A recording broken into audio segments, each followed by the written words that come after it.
It begins with a whisper in the night sky, a faint smudge drifting from beyond the stars catalogued by astronomers with the neutral precision of numbers. They call it 3I Atlas, the third confirmed interstellar visitor in human history. But the numbers conceal the strangeness. Its chemistry does not match comets. Its timing defies probability. And those who tried to perceive it with the mind, not just the telescope, reported visions that echo myths carved on cave walls thousands of years ago. What if this object is not a coincidence of celestial mechanics, but a message? Not random ice, but a construct cloaked in disguise. What if its true purpose is not to pass us by, but to remind us that we have never truly been alone? If that thought unsettles you, give this video a like so more curious minds can find it. Tell me in the comments what you think 3I Atlas really is. Probe, messenger, or something stranger still. And subscribe if you want to join me in exploring the hidden patterns of the universe one mystery at a time. On paper, 3I Atlas should have been forgettable. Astronomers catalogue new comets every year, faint smudges caught by survey telescopes sweeping the skies. Most drift quietly through the outer reaches of our solar system, frozen remnants of a primordial disk. They brighten briefly when sunlight warms their surfaces, then fade back into obscurity. But 3I Atlas was never ordinary. From the moment its trajectory was measured, it stood apart. Not from this solar system at all, but cutting across it from deep interstellar space. To place this in perspective, only 2 other such visitors have ever been confirmed in human history. The first was Oumuamua in 2017, a shard of rock and mystery that tumbled past Earth faster than any natural comet had reason to move. The second was Borisov in 2019, a more familiar comet but still unmistakably alien in origin. And now, the third, 3I Atlas, arriving in late 2025 on a hyperbolic path that proves it was born far beyond our sun. Statistically, catching 3 interstellar objects in less than a single decade is itself an improbability that rattles even cautious scientists. By conventional models, centuries should pass between such encounters. Yet here they are, like a sequence of messengers arriving on schedule. When the numbers came in, the puzzle deepened. 3I Atlas was moving at nearly 61 kilometers per second relative to the Sun, an astonishing pace, faster than most spacecraft humanity has ever built. At its closest approach, it would skim just under 20 million kilometers from Mars, close enough to disturb the imaginations of astronomers tracking its path. Objects on these interstellar arcs do not come back. They enter, they pass through, and they vanish forever. Which is why every data point becomes precious, a once-in-eternity chance to read the signature of a traveller from the galaxy beyond. The early spectroscopic readings gathered by the James Webb Space Telescope and corroborated by Earth-based observatories delivered a shock. 3I Atlas carried an atmosphere of outgassing unlike anything ever observed. Its release of carbon dioxide to water vapour appeared inverted compared to normal comets. 4 parts CO2 for every part H2O. Typical comets, by contrast, release 10 parts water for every single part CO2. This was not a minor deviation. It was a violation of every model of cometary chemistry. In effect, the ratios matched not deep space ice, but Earth's own ancient atmosphere as captured in polar ice cores, a frozen echo of our world 12,000 years ago. Think about what this means. A visitor born light years away somehow bears the chemical fingerprint of Earth's own prehistory. Either coincidence has conspired at levels beyond belief, or something far stranger is at play. Imagine discovering an artifact on another continent carved in your own handwriting. That was the feeling many researchers described privately. Publicly, the reports emphasised the need for more data, more observation time, better models. But in quiet conversations, some admitted the odds were too small to dismiss. 3I Atlas was not behaving like a comet. It was behaving like a riddle. And then came the visions. In September of 2025, as observatories prepared for the comet's closest pass, a small group of trained remote viewers was assigned 3I Atlas as a blind target. No coordinates, no names, no hints, only numbers on a page to anchor their perception. These weren't amateur psychics or mystics. They were individuals drilled in protocols once developed for intelligence agencies during the Cold War. Their accuracy had been documented under controlled conditions, describing hidden sites and distant events with unsettling precision. But none were prepared for what appeared when they turned their awareness toward the comet. One described structures protruding like antennae, not the smooth jets of ice one expects, but symmetrical projections rising from a central form. Another perceived corridors, chambers and presences, humanoid but not human, engaged in purposeful activity. A third reported sensations of interference, as though the act of looking was itself resisted, like static jamming a radio. And most disturbing of all, one drew figures eerily similar to ancient cave paintings, beings with elongated heads, antler-like extensions, staring across millennia. The parallels were so close that even skeptics in the room fell silent. What if, they asked, our instruments are blind to something our minds can still sense? What if 3I Atlas is not merely a frozen rock, but a construct cloaked in ice, its true nature veiled from telescopes yet perceptible through other means? Consider the implications. A probe disguised as cometary debris could wander through planetary systems undetected, recording, transmitting, perhaps even interacting in ways too subtle for conventional science to recognize. Governments too seem to move in synchrony with the comet's approach. Emergency broadcast systems tested. Medical agencies instructed to prepare for mass casualty contingencies. Stockpiling of supplies, quiet drills, heightened alerts. Officials attributed these measures to earthly conflicts and natural disaster readiness, yet the timing was uncanny. Exactly as 3I Atlas neared visibility, the gears of global preparedness shifted into motion. Coincidence? Or quiet acknowledgement of a threat cloaked in the language of prudence? But before we chase those possibilities too far, let us pause. Even if one dismisses the visions as imagination, the data remains. A comet with impossible chemistry, an interstellar trajectory, and an improbably convenient arrival during a decade already marked by anomalous visitors. Statistically, the odds defy natural randomness. If 3 interstellar objects can be observed within 10 years, when the expected frequency is centuries apart, then either our models of the galaxy are disastrously wrong, or we are witnessing something orchestrated. Picture this.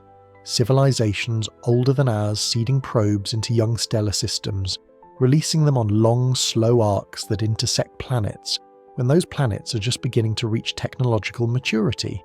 The probes appear natural, cloaked in ordinary forms until close inspection reveals otherwise. From this perspective, 3I Atlas could be less a coincidence of celestial mechanics, more an appointment kept across eons. And so we arrive at the pivot. 3I Atlas is either the strangest comet ever recorded, or it is something else entirely. A messenger, a reconnaissance craft, perhaps even an emissary from a network that has brushed Earth before and will again. The chemical signature that mirrors our ancient air could be evidence of a shared origin, or of intentional design, chosen precisely because it resonates with our world. The visions of antenna-bearing figures may be symbolic, or they may be fragments of direct perception bleeding through the veil. Either way, the result is the same, a sense of unease that we are not merely observers of a passing comet, but participants in an unfolding dialogue written across the stars. In this video, we begin that dialogue. We will trace the data, the anomalies, and the theories, from the official scientific reports to the hidden whispers of remote perception, from the chemistry of frozen gases to the architecture of unseen structures. We will ask what it means if 3I Atlas is more than it seems, and what its presence suggests about our place in a universe alive with intelligence. The story is not simple, nor is it comfortable. but it is real, and it is ours to explore. Because 3i Atlas is here, and whatever it has chosen this moment in history to arrive. The first astonishment of 3i Atlas's discovery soon gave way to something subtler but more enduring. A sense of dissonance between what the official record declares and what the surrounding whispers suggest. In the databases it appears as a line of decimals, an orbit plotted against the stars, a designation added to a growing list. The language is clinical, stripped of wonder, describing the comet as little more than a frozen traveller on a fleeting path. Yet beneath those tidy tables lies a pattern that resists such simplicity, a rhythm of anomalies that grows louder when set against the visitors that came before. Oumuamua was the first clue that interstellar objects might not always behave as expected. It tumbled end over end, long and thin like a shard of glass, reflecting sunlight in uneven flashes. More troubling still, it accelerated as it left, moving in ways that gravity alone could not explain. Outgassing should have left a visible trail. There was none. The equations did not balance, and though some preferred to label it a curiosity, others dared to suggest it might have been something more. A probe, a fragment, perhaps even a craft. Borisov followed, outwardly more familiar with its luminous tail and steady release of gas. But even here the chemistry betrayed expectations. It carried far more carbon monoxide than typical comets, a signature that did not match the recipes of our own solar system. Again, scientists noted the anomaly, filed it as unusual and moved on. Yet for those who watched the pattern, it marked a second deviation.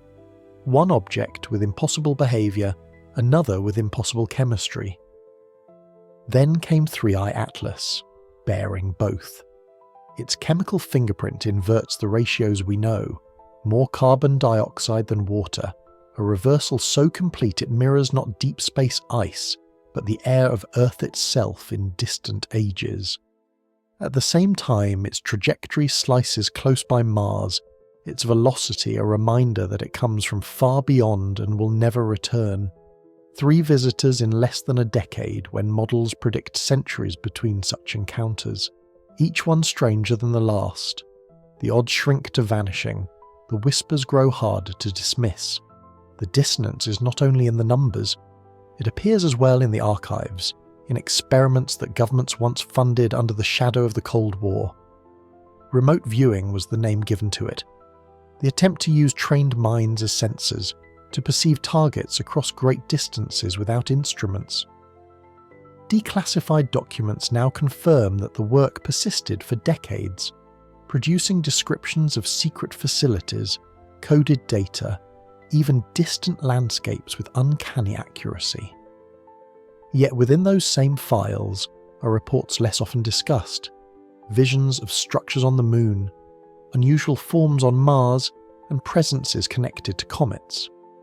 Many accounts were redacted, black bars concealing details, but enough remains to suggest that official secrecy was not born of failure, but of success too troubling to acknowledge. This is the context in which 3i Atlas was chosen as a target. No names were given to the viewers, no coordinates beyond meaningless numbers. What they described unsettled even the experienced. Shapes rising like antennae, humanoid figures in corridors of ice, a sense of being observed as they attempted to observe.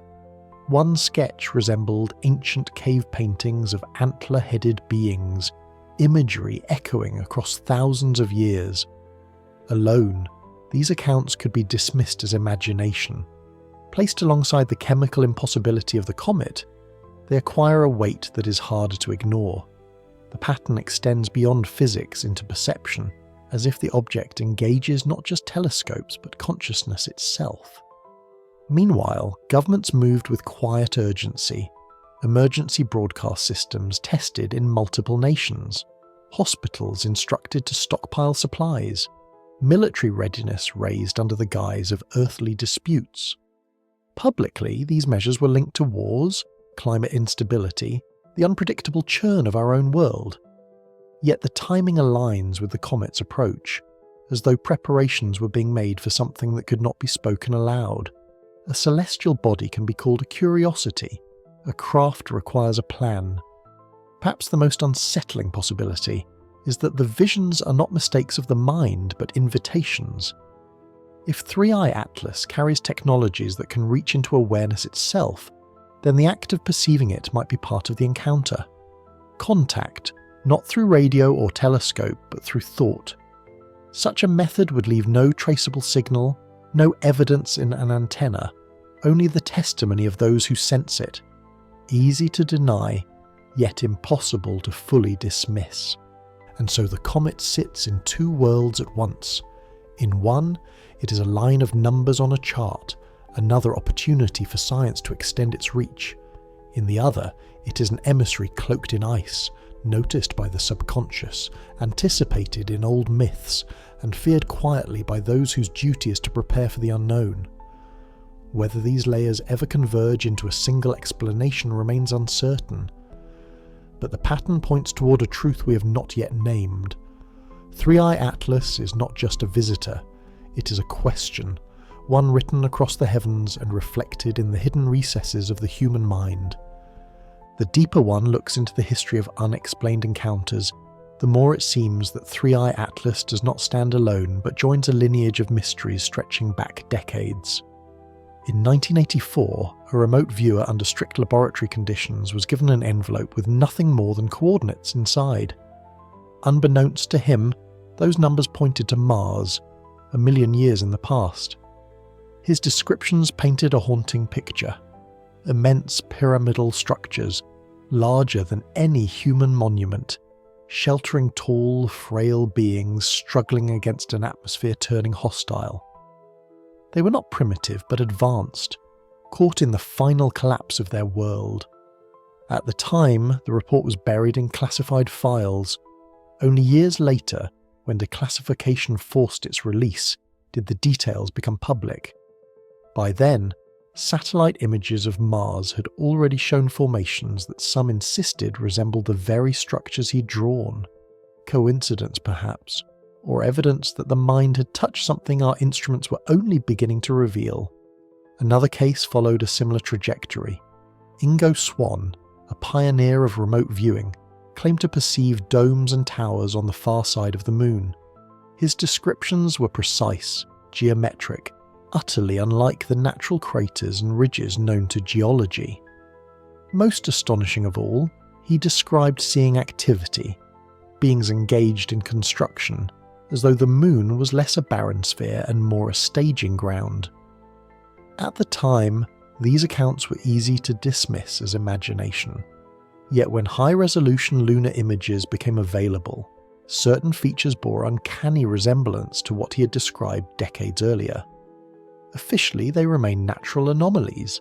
Unofficially, they whisper of design. If such visions are even partly accurate, then 3i Atlas becomes part of a larger map. Not just a single visitor, but a piece in a network. Moon, Mars, perhaps Earth itself, each linked by the faint traces of activity sensed by minds and hinted at by instruments. The comet's strange chemistry, its improbable arrival, its resistance to perception, all fit within the pattern of a system not entirely our own. What appears random may in fact be orchestrated, the timing chosen, the routes calculated. This possibility unsettles not because it speaks of hostility, but because it speaks of intent. Natural objects drift, constructs travel. Such ideas remain firmly outside the language of press releases. For public consumption, the story must remain one of opportunity, a rare chance to study alien ice, to refine our models of cometary formation, to glimpse the chemistry of distant stars. To say otherwise would be to invite panic, or at the very least questions without ready answers. But actions speak louder than words. Why do nations prepare their populations with sudden emergency drills? Why stockpile supplies without explanation? Why the synchronized hum of readiness that rises not in response to any terrestrial event, but in quiet lockstep with a comet's approach? The possibility emerges that what we're seeing is not discovery but disclosure by degrees, a carefully managed unveiling in which humanity is allowed to glimpse more with each passing decade. First, a shard tumbling too fast, then a comet with chemistry that does not belong. Now 3I Atlas, a body cloaked in contradictions, bearing a fingerprint that echoes our own past. Each step invites us deeper into recognition, without ever confirming outright. The ambiguity serves a purpose. It allows the truth to unfold without breaking the fragile scaffolding of belief that holds civilization steady. What if this careful pacing is not only human, but orchestrated from beyond? If 3I Atlas is more than a chance visitor, it may also be a signal of timing. Civilizations evolve. They pass thresholds of technology, communication, self-awareness. Perhaps visitors like these arrive when those thresholds are crossed, appearing just close enough to be noticed, just strange enough to provoke questions, just distant enough to leave denial possible. The chemical ratios may be less anomaly than message, a way of saying we know your air, we know your history, we've been here before. There is another layer still more troubling. Some of the remote viewing sessions that probed objects like 3I Atlas did not merely describe structures or beings. They described interference, possession, manipulation of human energy centers, as though the very act of awareness was under attack. If true, this suggests the battleground is not only physical but psychological. The comet may carry not weapons of matter, but of mind. In this light, the reports of chakra disruptions, of wormholes of consciousness, begin to sound less like metaphor and more like technology, described in ancient terms. A form of reconnaissance that scans not our defences but our very thoughts. Such an idea is almost unbearable, and yet it dovetails with whispers found throughout history. Visions of gods descending, voices from the heavens, dreamlike encounters that shape the course of cultures. Perhaps those were earlier contacts, earlier experiments, conducted with tools that resonate with human perception rather than with electromagnetic waves. If so, then 3I Atlas is not a first arrival, but a continuation of a pattern that stretches back into prehistory, recorded in myth and painted on cave walls long before telescopes were conceived. The official record cannot speak of such things, but the unofficial clues, the remote visions, the synchronized preparations, the quiet patterns of anomaly, weave together into a picture too coherent to ignore. A comet may be a comet, but it may also be a mask. What lies beneath and why it approaches now remain questions no chart of orbital elements can answer. Yet the timing, the chemistry, the visions, all suggest that 3I Atlas carries more than frozen gases. It carries intent, long before telescopes measured orbits and spectroscopes unraveled chemistry. Humanity relied on a different instrument to read the heavens, the mind itself. Ancient shamans spoke of visions received under starlit skies, messages carried not by light but by dream. Mythologies across continents describe figures who arrived from the dark above, bearing antlers, horns, or radiant crowns, their presence known not through physical evidence but through the unmistakable weight of contact in consciousness.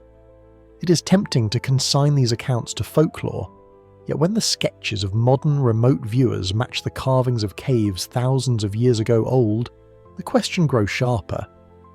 What if these visions are not products of imagination, but fragments of a perception our culture has forgotten how to trust? Modern science, too, has occasionally brushed against this possibility. During the 20th century, experiments into extrasensory perception revealed results that hovered stubbornly above chance. Random number generators tilted when observed with intention, subtle but measurable. Subjects in isolation chambers described images that corresponded with distant targets, their accuracy defying statistics. The institutions funding such research often abandoned it not because it failed, but because its success raised questions too destabilizing for the frameworks of physics and psychology.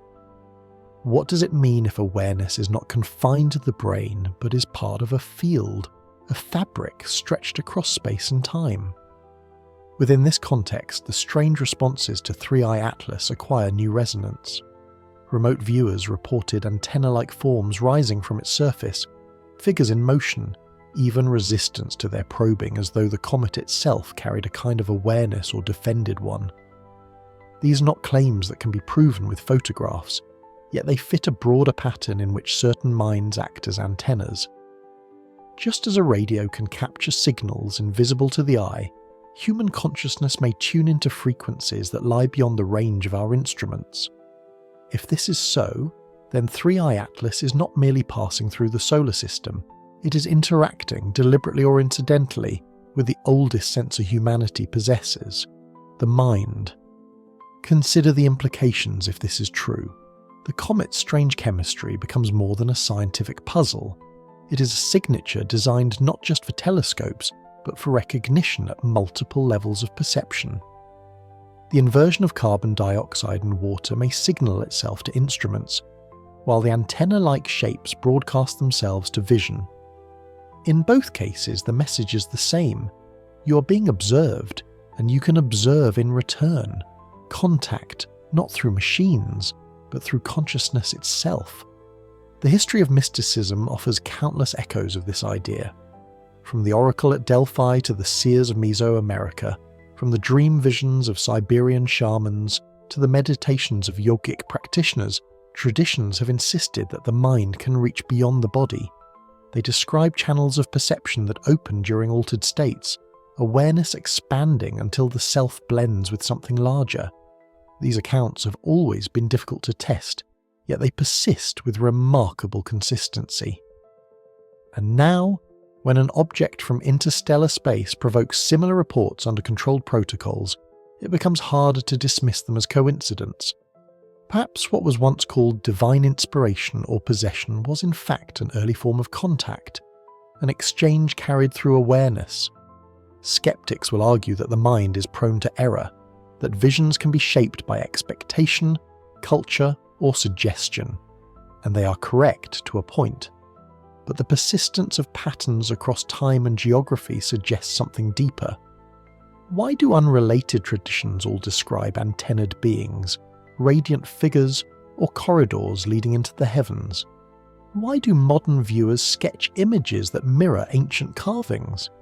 If imagination alone were at work, the details should vary wildly.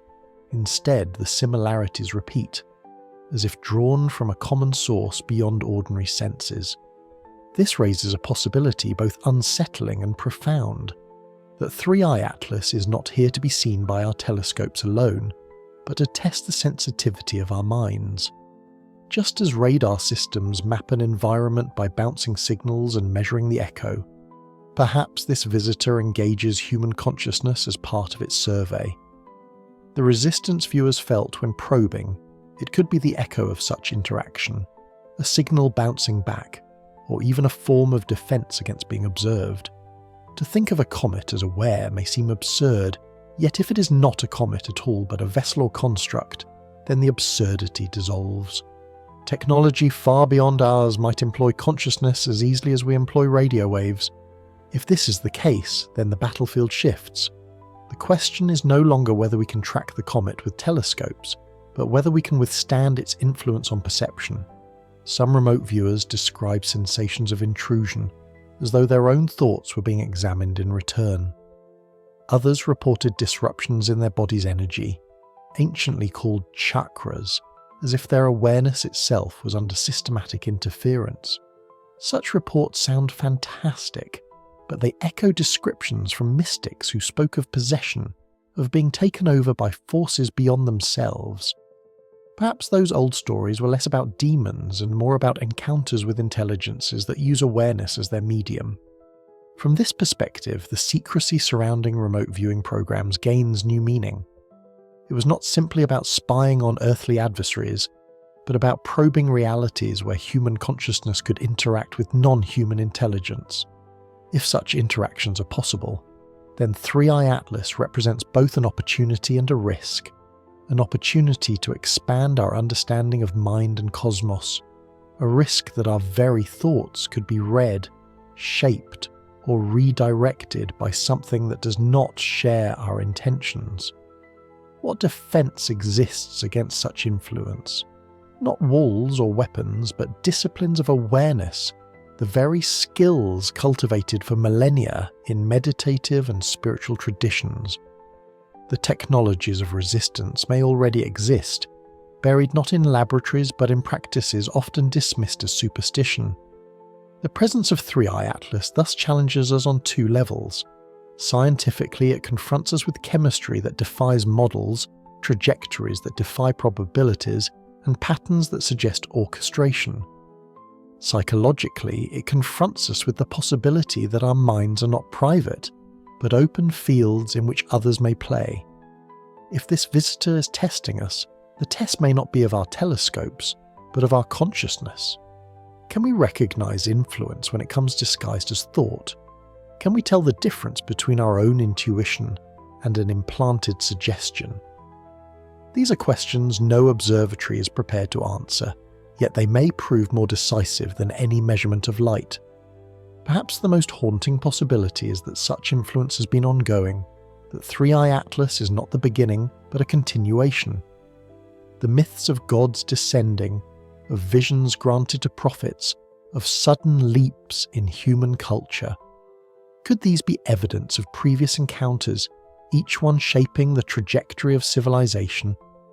If so, then our history may be less independent than we believe. We may be living within a story whose authorship is shared with intelligences that prefer to remain hidden. And now, as this comet crosses our skies, the story enters a new chapter. Instruments record its spectrum, astronomers calculate its arc, officials prepare quietly behind closed doors. Yet at the same time, visions stir, dreams intensify, and minds sense something just beyond their reach. Two modes of observation converge, the mechanical and the mental. Both point toward the same unsettling conclusion, that Three-Eye Atlas is not here by accident. If consciousness can serve as a sensor, then it can also serve as a channel. And if it can be a channel, it can just as easily be a battlefield. The accounts that emerged from those who turned their perception toward Three-Eye Atlas suggest more than passive observation. They describe interference, as though the act of looking provoked a response. Some spoke of sudden fatigue, pressure behind the eyes, or a sense of being probed in return. Others described sensations of intrusion at the level of thought itself, an uncanny feeling that their own awareness was being gently bent away from the target. These are not the kinds of experiences associated with inanimate rocks. They are the experiences associated with contact with something that looks back. History is filled with echoes of such encounters. Medieval accounts of possession describe forces that enter the body and wrest control from the will. Mystics in multiple cultures speak of energies that attack or close the chakras, the subtle centers through which life and awareness flow. In ancient myth, gods and spirits frequently seize human vision, implanting messages or dreams that alter the course of entire civilizations. To modern ears, these tales sound like allegory. But what if they are testimonies of the same phenomenon described by remote viewers today? Contact with intelligences that operate through the medium of consciousness itself. Consider what this would mean for the unfolding presence of Three-Eye Atlas. Telescopes track its orbit with mathematical precision. Instruments measure its chemistry with spectral clarity. Yet if it also manipulates the minds that turn toward it, then it participates in a dual reality, one physical, one psychological. The data tells us where it will be in the sky, but the visions tell us what it might already be doing on the ground. An interstellar visitor that can interact with awareness directly needs no weapons, no armies, no visible technology. The minds of those who perceive it become the theatre of engagement. This perspective casts new light on humanity's religious and cultural traditions. The prophets who fell into trances, the saints who received visions, the shamans who journeyed to other realms. Perhaps they were not merely accessing inner landscapes, but encountering presences that engaged them from beyond. If so, then the antenna-bearing beings carved into stone are not inventions of imagination, but memories of interaction. The continuity of such images across time and geography suggests an ongoing pattern, one that culminates now as Three-Eye Atlas passes through our skies once more. The question then becomes, to what end? If the comet, or whatever intelligence cloaks itself within it, can manipulate perception, what does it gain? One unsettling possibility is reconnaissance at the level of thought. Military powers build radars and satellites to track weapons and movements. But a civilization capable of manipulating awareness could bypass all of that, reading the minds of leaders directly, sowing suggestions in decision makers, shaping events without ever revealing its hand. In such a scenario, the battlefield is not one of missiles and defences, but of ideas, emotions and choices. Humanity would never know it had been influenced until the outcome was already in place. Some of the viewers who described Three-Eye Atlas sensed more than observation. They spoke of systematic targeting of energy centres, as though the visitor sought to shut down channels of awareness that connect human beings to larger sources of intuition. Ancient traditions would call these chakras. Modern science might describe them as neurological networks intertwined with consciousness. If these centres are disrupted, individuals lose access to subtle forms of perception. They become easier to mislead, easier to control, easier to guide into choices they believe are their own. This would be the ultimate form of stealth warfare, altering thought itself so that resistance never arises. It is a possibility almost too large to hold, and yet hints of it run through history.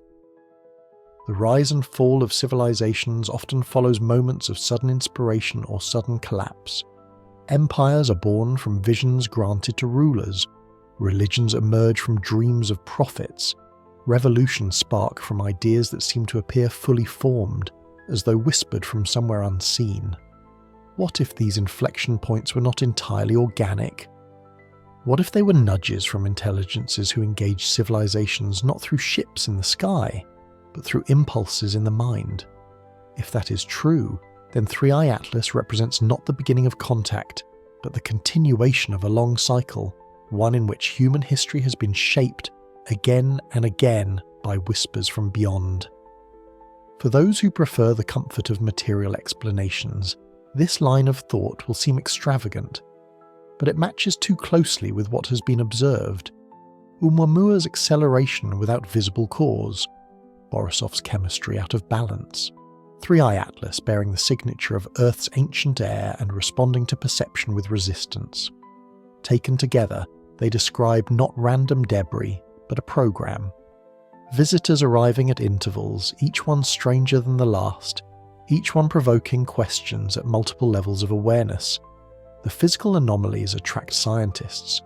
The psychological anomalies reach those willing to look with the mind. In both cases, the result is the same. Humanity is drawn into a conversation it does not fully control. If this conversation is deliberate, then its implications are profound. A civilization capable of interacting with awareness itself has no need for invasion. It can cultivate ideas, alter cultures, and steer societies from within. The tools of influence are invisible, operating beneath the threshold of detection. And if those tools have been active for centuries, then we may already be living in a reality subtly guided by intentions not our own. The religions we follow, the technologies we develop, the conflicts we repeat, perhaps all are shaped by presences that watch and wait, nudging here, suppressing there, until we arrive at the moment they have chosen. Three-Eye Atlas may be the signal that such a moment has arrived. Its chemistry calls out to instruments, its forms call out to vision, its resistance calls out to awareness. At every level it invites recognition, and at every level it leaves us uncertain whether we are observing or being observed, choosing or being guided. The battlefield is invisible, yet it encompasses every thought. The comet is passing through the solar system, but the true encounter may be unfolding within the human mind. When people hear the phrase, unidentified structures in space, the mind immediately leaps to the realm of science fiction. But the history of exploration has left us with images and data that, when looked at closely, resist easy dismissal. Over and over, anomalies emerge in the photographs sent back from the Moon, Mars, and even Earth's own deep crust. Official reports insist these are geological quirks, yet for decades, a quiet chorus of voices, scientists, researchers, and even intelligence operatives have suggested something more deliberate may lie beneath the surface. And in the age of interstellar visitors like 3I Atlas, these suspicions no longer feel so easily ignored. The Moon is perhaps the most obvious starting point. Our nearest neighbour has been photographed in more detail than any other body in the night sky. Still, some of those images raise questions that refuse to vanish. Towering spires appear in high contrast frames, their shadows stretching across crater floors. Linear ridges intersect at perfect angles, suggesting architecture more than accident. Even in the Apollo era, astronauts reported strange glints on the horizon, fleeting flashes like metallic reflections. Ingo Swann, a remote viewer working under laboratory conditions in the 1970s, claimed to have perceived domes and towers on the far side of the Moon, along with beings engaged in construction. At the time, his testimony was dismissed as fantasy, but in later years, higher resolution images captured geometric patterns in precisely the regions he described. Mars tells a similar story. In the late 1970s, NASA's Viking missions photographed the Cydonia region and captured the now famous Face on Mars. Mainstream science dismissed it as a play of light and shadow on a maser. Yet when digital processing techniques sharpened the images, symmetrical features emerged, suggesting eye sockets, a nose ridge, even a mouth. Surrounding formations resembled pyramids arranged in geometric alignments. Later probes returned clearer pictures that seemed to flatten the illusion, but the debate never fully ended. Some researchers argue the structures still display angles and ratios unlikely to be natural. What unsettles them most is how closely these shapes resemble the descriptions given decades earlier by remote viewers, who spoke of massive pyramidal shelters housing the remnants of a dying Martian civilization. Earth itself adds another layer. In the 1970s, remote viewer Pat Price claimed to perceive underground installations in 4 regions: Mount Hayes in Alaska, Mount Perdido in the Pyrenees, Mount Nyangani in Zimbabwe, and the snowy mountains of Australia. He described them as bases, not abandoned but active, housing equipment, chambers, and non-human entities. At the time, his descriptions were archived quietly within intelligence circles. Years later, independent viewers probing the same targets reported the same details.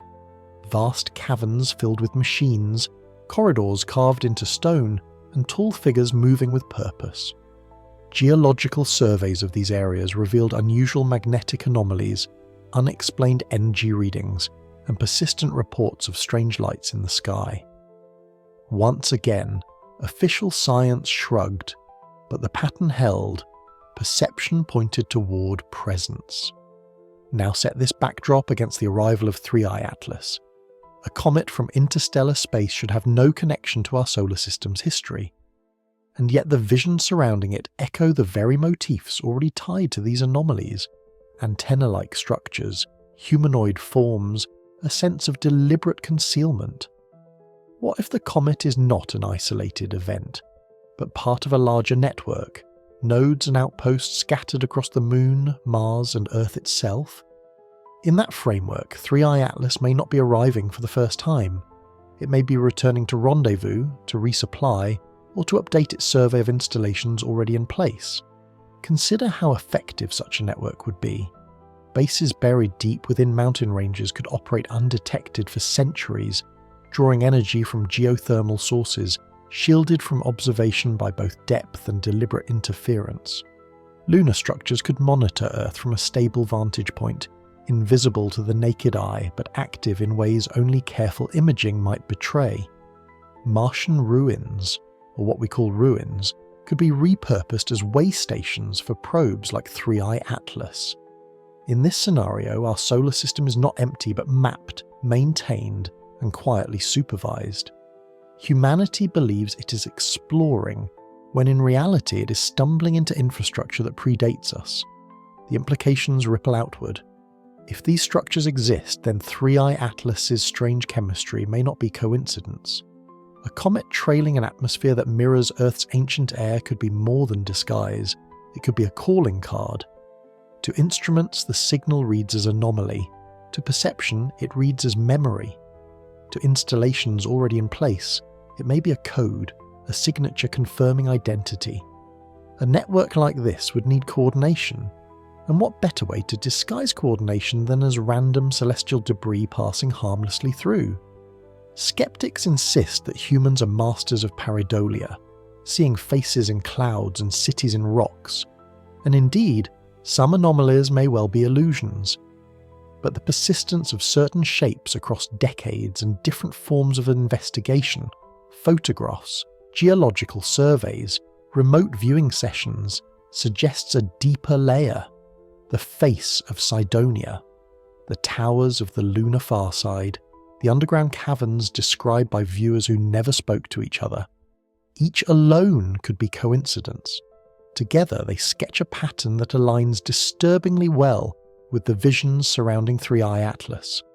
If that pattern is real, then the comet's arrival at this moment in history is unlikely to be random. Earth is at a threshold. Nuclear power, artificial intelligence, planetary observation, and global connectivity. These are not just milestones for us. They may be markers recognized by others. A civilization capable of seeding networks across star systems may well send probes to check on worlds as they reach maturity.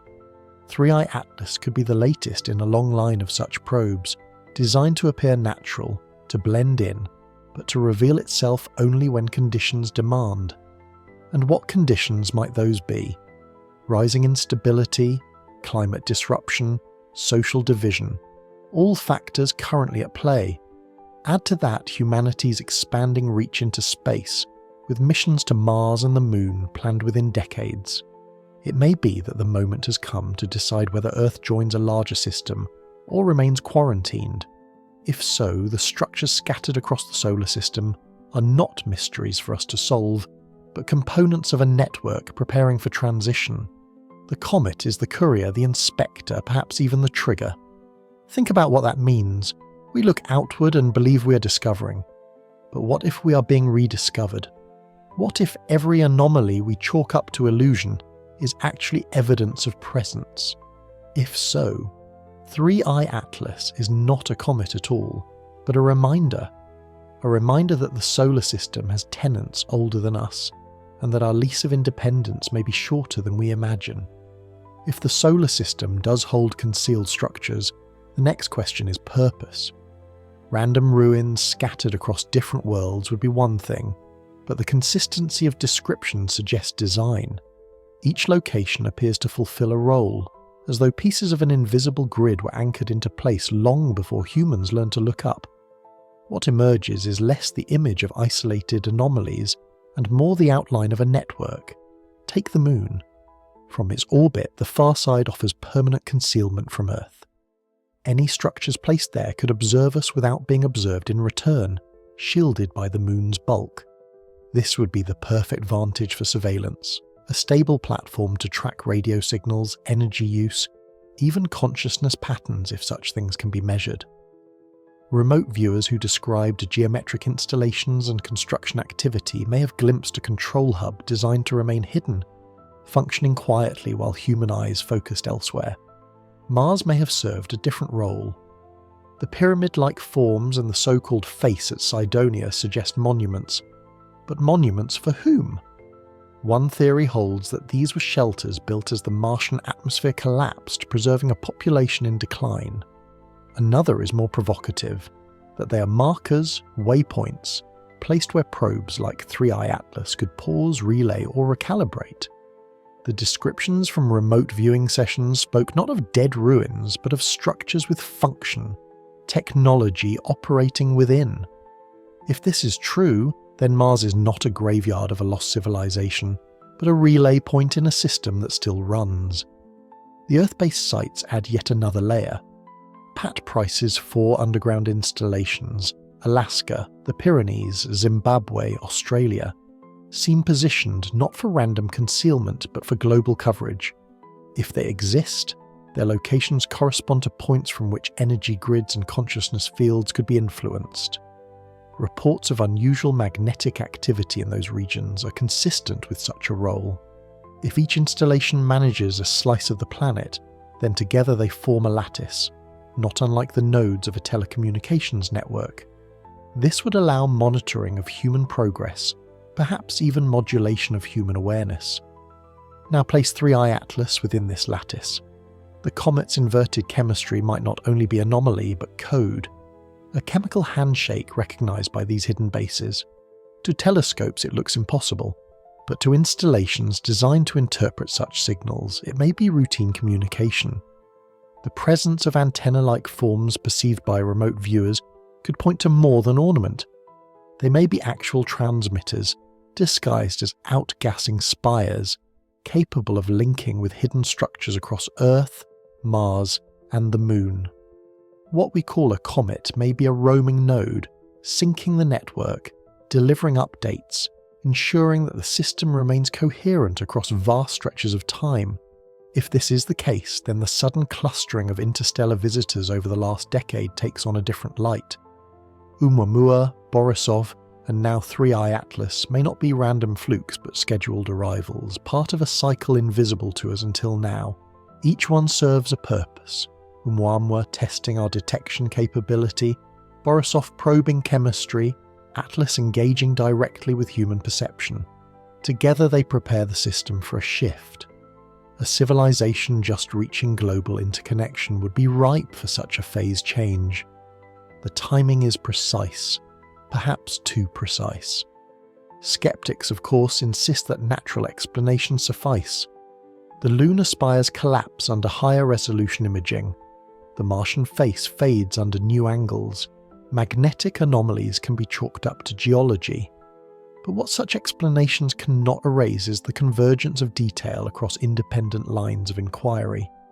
Remote viewers described antennae on Atlas, just as ancient carvings show antenna-bearing beings.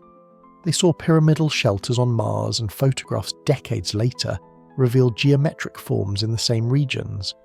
They sensed resistance when probing the Moon, and astronauts themselves reported unexplained flashes from the horizon. Coincidence may explain one or two, but the whole pattern feels less like imagination and more like architecture, an architecture whose scale dwarfs our understanding. Consider the psychological impact of such a revelation. Humanity believes it is alone in building infrastructure, alone in expanding outward, alone in writing its story across the landscape of worlds. But if the solar system is already occupied, then our expansion is less a triumph of discovery and more a rediscovery of something older. Every rocket, every rover, every plan to colonize Mars becomes an intrusion into territory already claimed. The unease surrounding 3i Atlas may stem not from its trajectory, but from the unspoken recognition that we are visitors in our own neighbourhood. Governments may already suspect this. Why else test emergency broadcast systems, mobilise militaries, or quietly prepare hospitals for mass events? Such preparations could be explained by terrestrial crises, but they also align with a subtler possibility that officials expect revelations which cannot be controlled. If the network that includes Earth, Mars, the Moon, and interstellar couriers like 3i Atlas is about to activate openly, then panic management becomes as crucial as scientific readiness. A civilization faced with the knowledge that it has never truly been alone will not react with calm curiosity. It will react with fear. The rehearsals for that fear are already underway. The question becomes not whether these structures exist, but what they mean for us.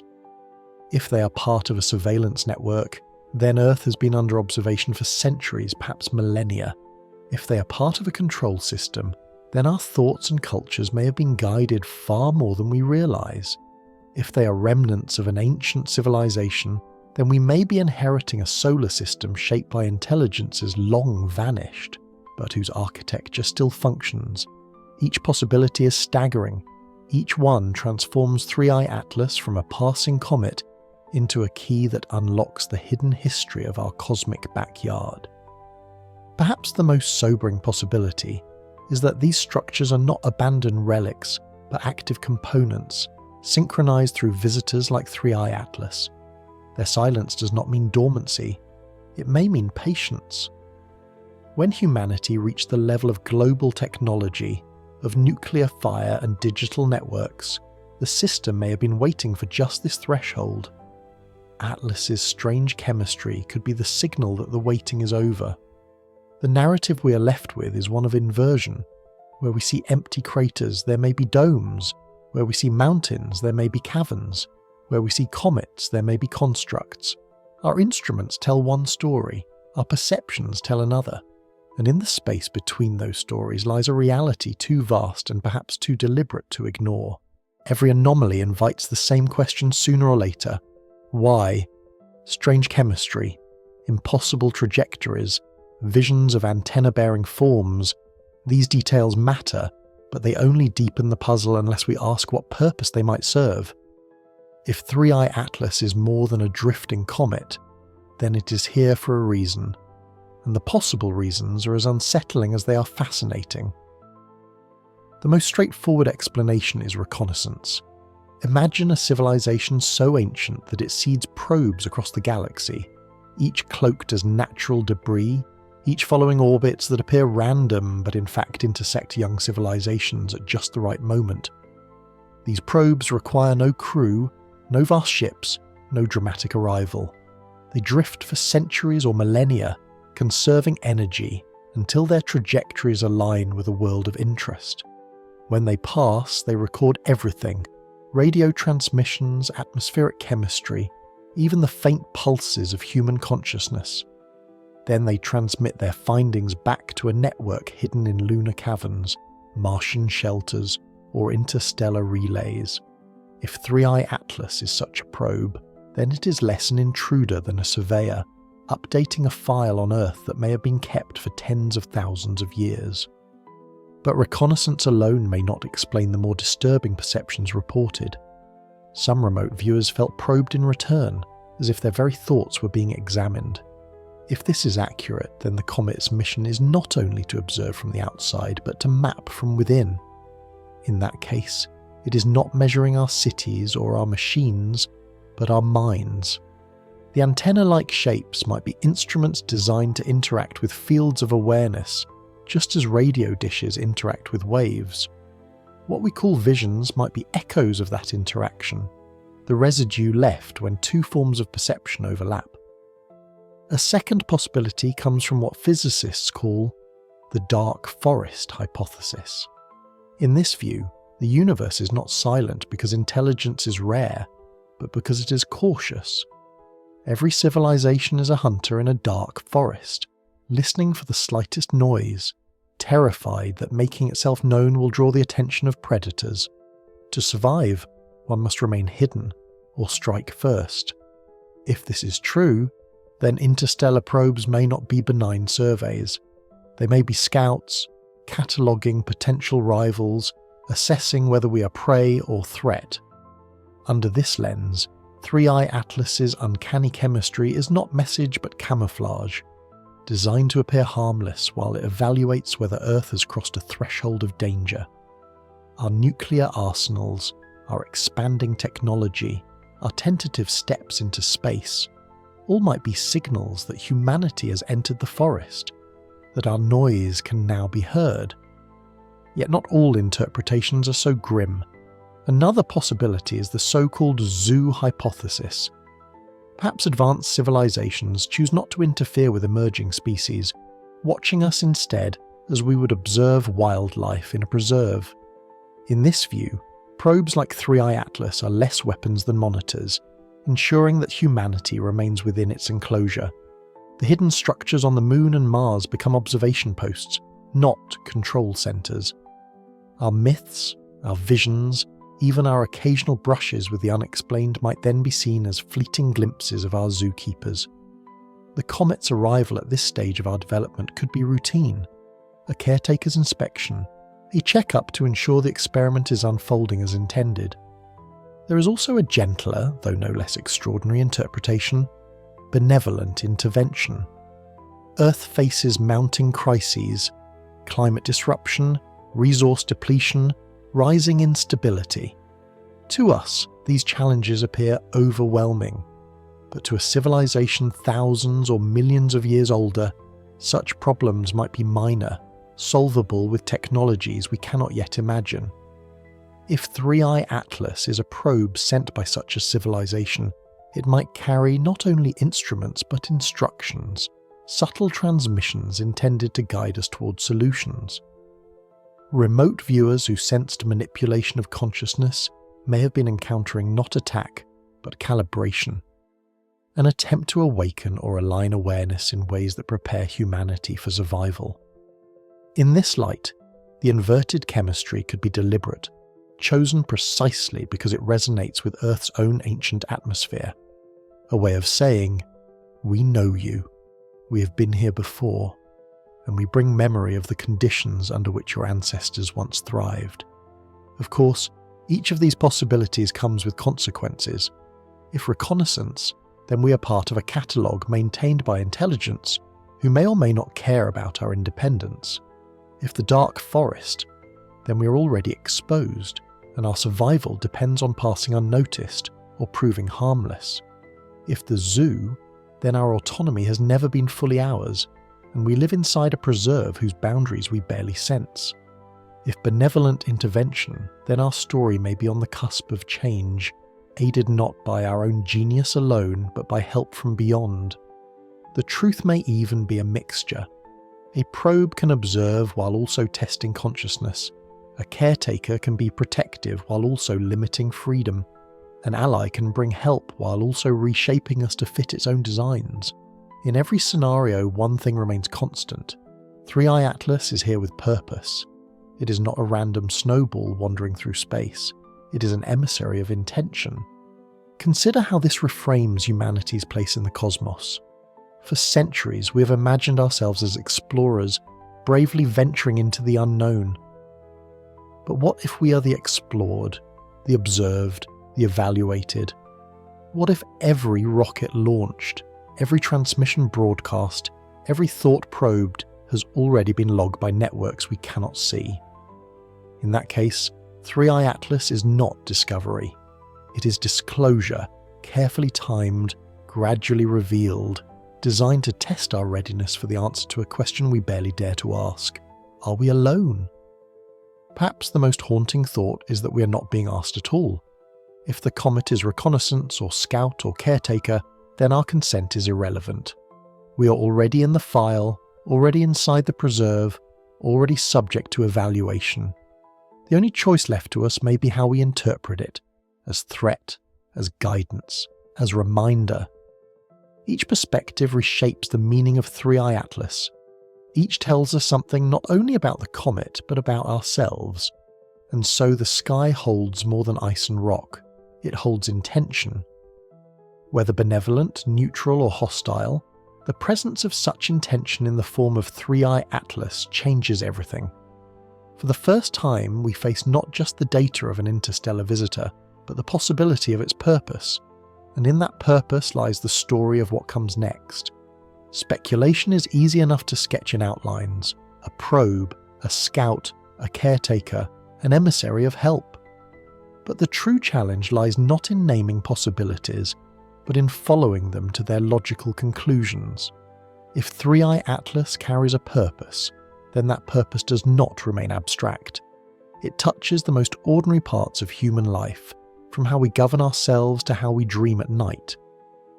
The comet's trajectory cuts not only across the solar system, but across the fabric of our identity. Imagine first the reconnaissance scenario. If Atlas is a probe cataloguing civilizations, then humanity exists within a library we did not know was being written.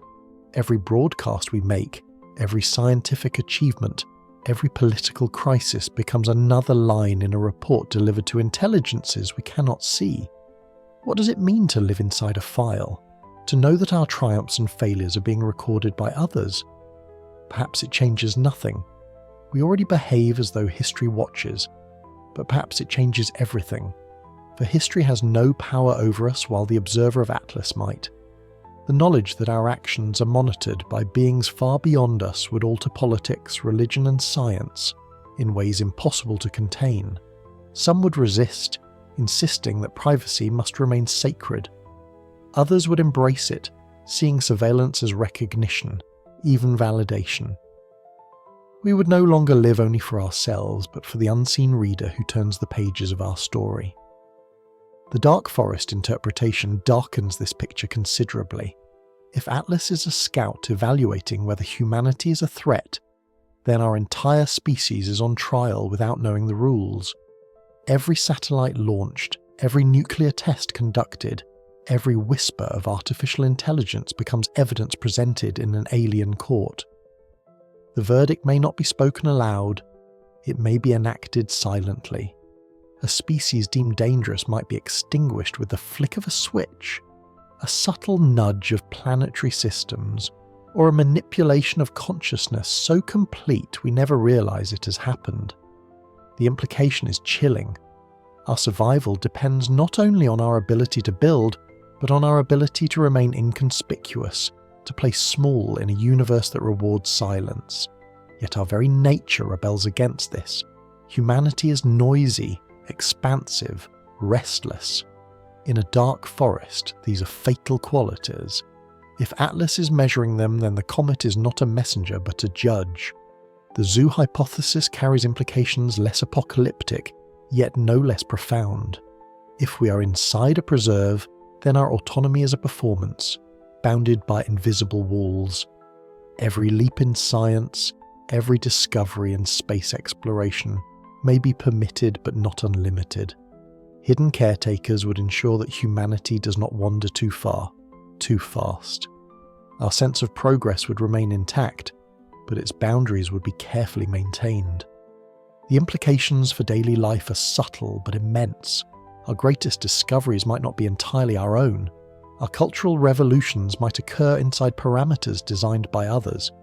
Even the myths we tell ourselves of freedom, of independence, of self-determination become stories whispered in cages.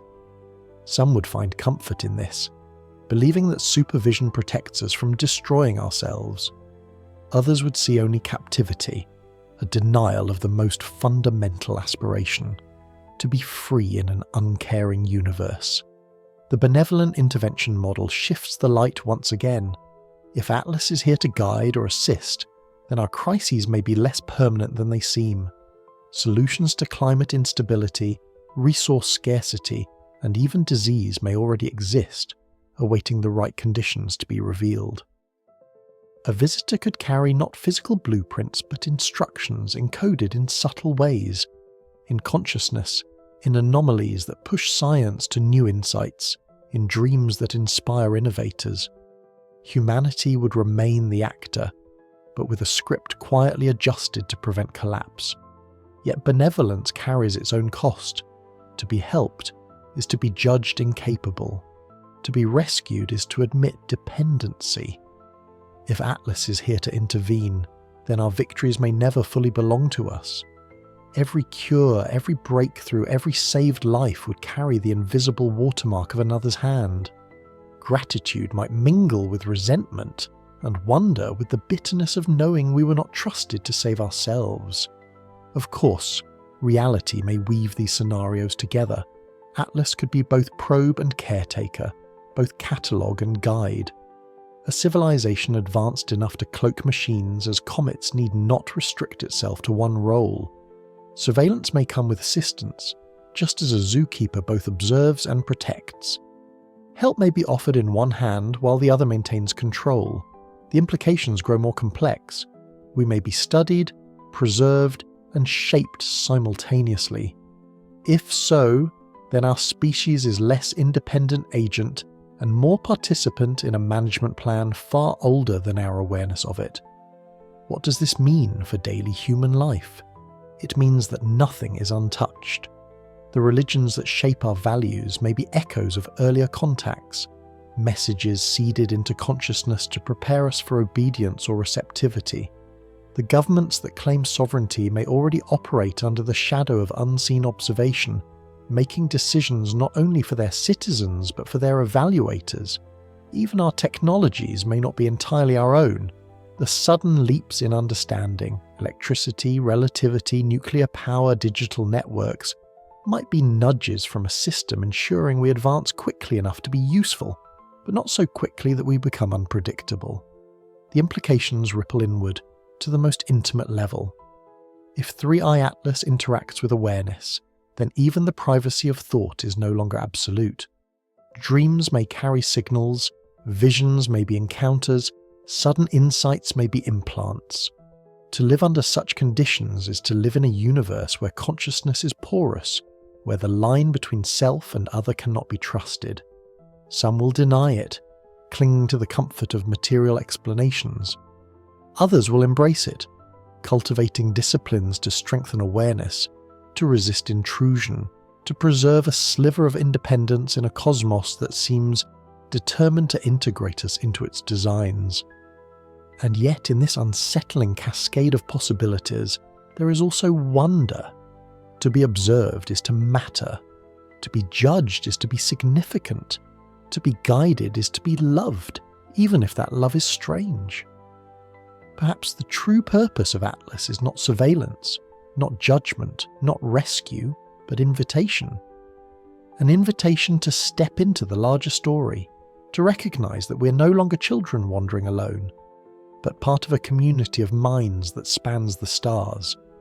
If so, then every anomaly is less warning than welcome, every whisper less intrusion than greeting. The ambiguity remains, and perhaps that is the point. Atlas's purpose may not be to answer, but to provoke, to force us to imagine, to prepare, to expand the boundaries of what we think possible.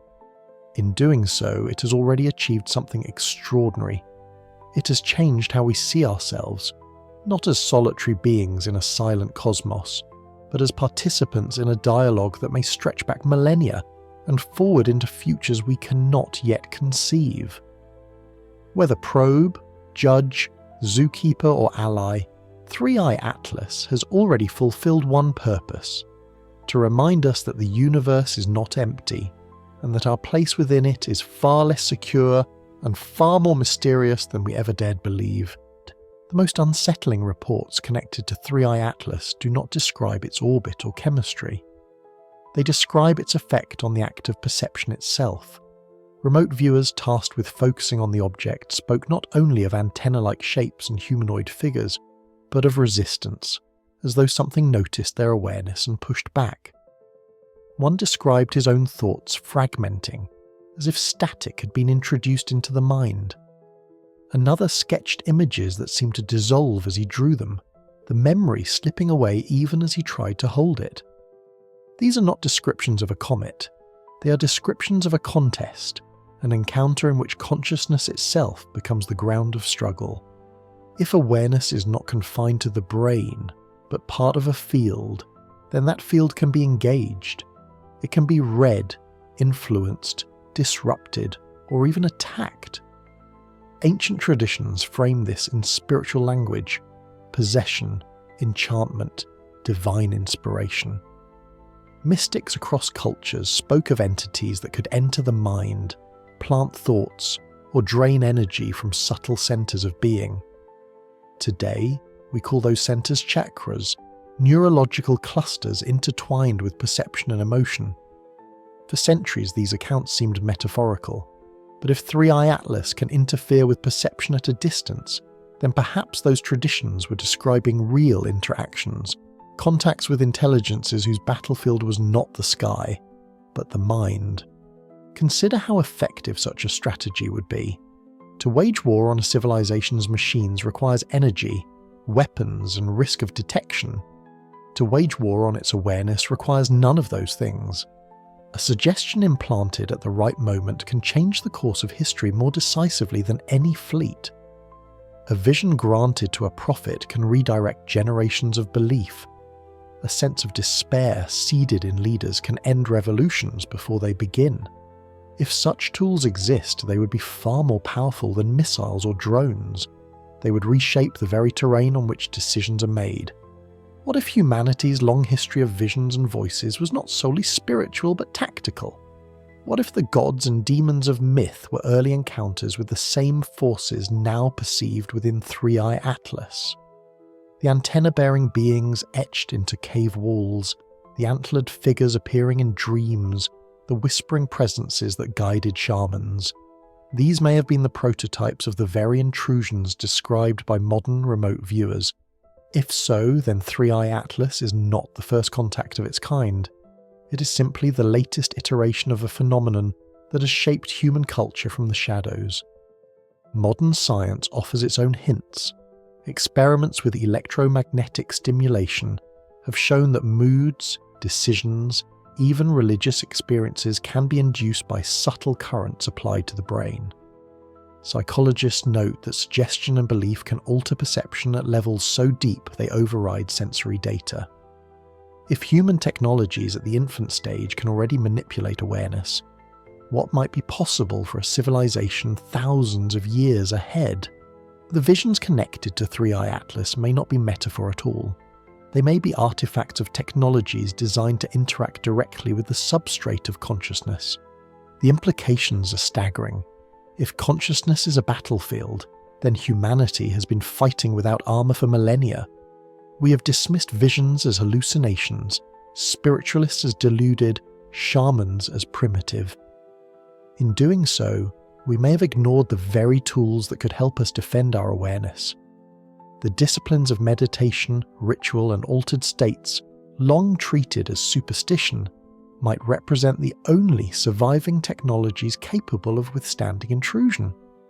A species that neglects its defences of awareness may find itself endlessly shaped by forces it cannot recognise. From this perspective, the secrecy surrounding government remote viewing programs becomes easier to understand. The experiments may have begun as attempts to spy on enemies, but quickly encountered phenomena that suggested far more was at stake. If remote viewers detected entities on the Moon or Mars, if they sensed interference from comets, then intelligence agencies may have realised they were playing in a field far beyond geopolitics. Terminating the public face of the program may have been less about skepticism and more about retreat into deeper secrecy, away from the scrutiny of oversight. After all, what government would willingly admit that its own decision-makers might be vulnerable to manipulation by non-human intelligences? Here, Three-Eye Atlas becomes more than anomaly. It becomes test. By provoking visions, by resisting perception, it reveals the contours of a contest already underway. The question is not whether humanity can observe the comet, but whether we can recognise when we are being observed in return. The viewers who felt interference may have glimpsed the truth, that consciousness is not only a tool of observation, but also a vector of vulnerability. If our thoughts can be influenced from afar, then the real stakes of Atlas's passage are not orbital mechanics, but human freedom itself. Imagine the consequences if this recognition spreads. Religions would be reinterpreted not as revelations from gods, but as communications from entities testing human susceptibility. Political ideologies might be seen not only as human inventions, but as implanted programs designed to guide civilizations along specific trajectories. Even science, our most cherished framework of knowledge, could be shaped by invisible hands that suppress certain lines of inquiry while amplifying others. If the battlefield is awareness, then the entire arc of human history may be the record of a long campaign, one in which the victors remain unseen and the vanquished never realize they have lost. And yet, even in this unsettling vision, there is possibility.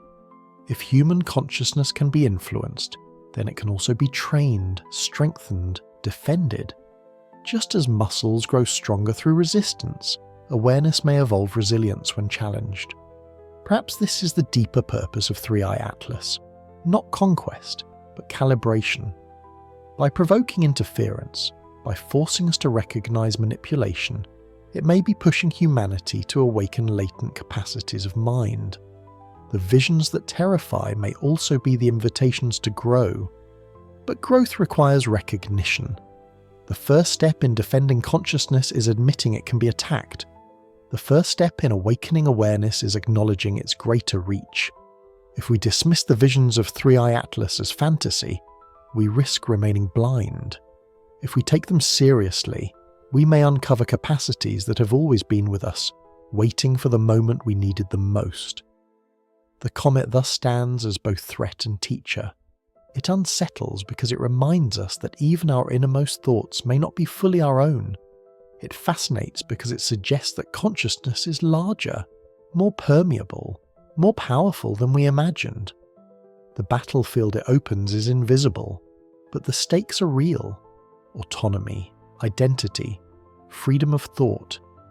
If we lose there, we may never even know we have lost.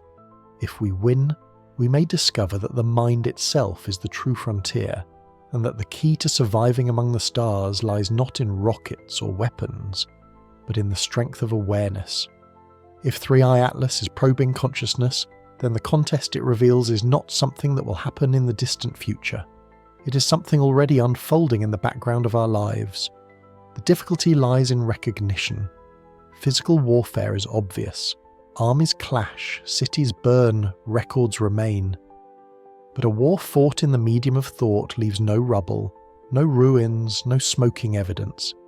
Its victories are silent, hidden in the shift of perception, in the quiet adoption of ideas that no one can trace to their source.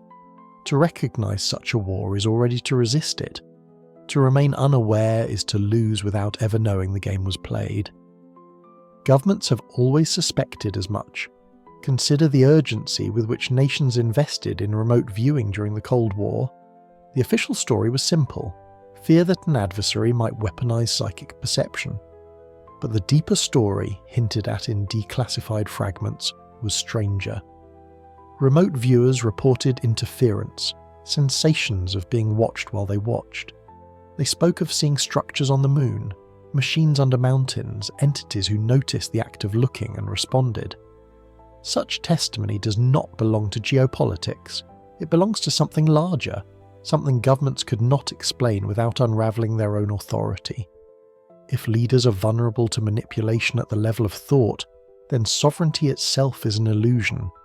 Every decision, every strategy, every treaty could be nudged by hands unseen.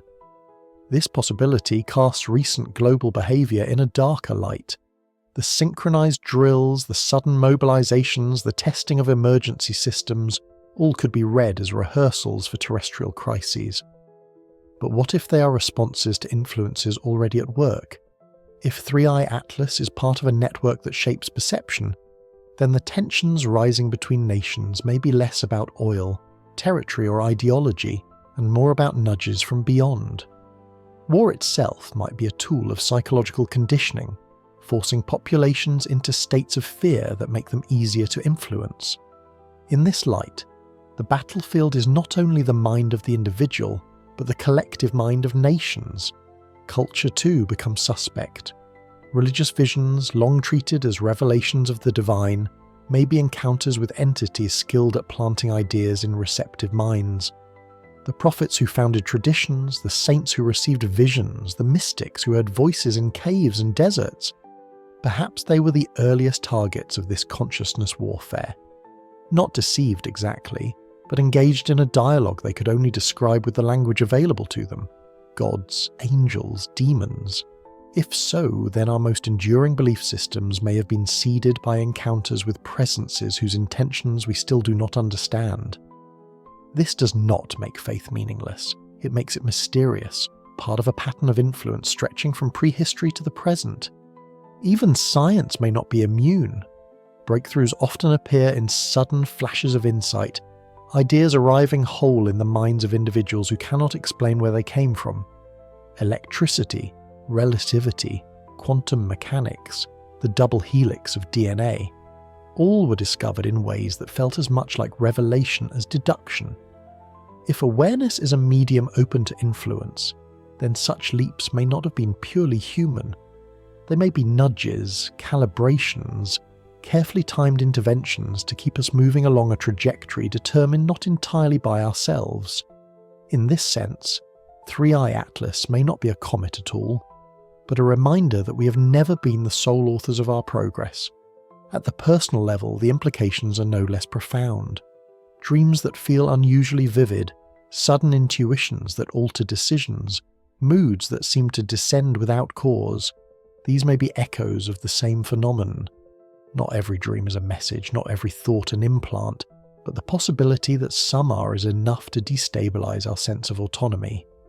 What does it mean to trust yourself if even your own mind may not be entirely your own?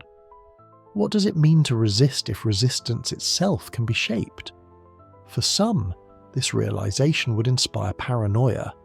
For others, it would inspire discipline, a renewed effort to strengthen awareness, to cultivate practices that sharpen the line between what arises from within and what intrudes from without. And yet, perhaps the most subtle danger is complacency. A species convinced that manipulation is impossible will never defend against it. A civilization that treats awareness as private will never train its citizens to guard it. If 3i Atlas is indeed probing our consciousness, then our greatest vulnerability lies in our refusal to believe. Every denial, every laugh at the idea of psychic intrusion, every dismissal of visions as madness plays directly into the hands of those who would manipulate without being noticed. In this sense, skepticism becomes a weapon, not against them, but against us. The comet's arrival thus forces a new question. Can humanity evolve defences of awareness as robust as its defences of territory? We build armies to guard borders, but who guards the frontier of thought? We construct firewalls to protect networks, but who shields the mind itself? Perhaps the answer lies not in new technology, but in forgotten practices. Meditation, ritual, trance, and dream work may once have served as ways of strengthening awareness against intrusion. Stripped of their cultural and spiritual wrappings, they may represent technologies of consciousness we have neglected. If so, then 3i Atlas is less an invader than a teacher, provoking us to rediscover the tools we already possess. Still, the ambiguity remains. If these influences exist, are they hostile, neutral, or benevolent? A suggestion implanted in a leader's mind might prevent war or cause it. A vision seeded in a scientist might save millions or enslave them to new technologies. A dream delivered to a prophet might uplift or constrain. The battlefield of consciousness is not easily mapped in terms of friend or enemy. It is layered with paradox, where manipulation can masquerade as inspiration and protection can feel like oppression. To navigate such a field requires discernment, humility, and the willingness to hold uncertainty without collapse. In the end, perhaps that is the most important implication of all. 3i Atlas reveals that the contest for the human mind is already underway. Whether probe, scout, or emissary, its presence forces us to confront the vulnerability of our own awareness.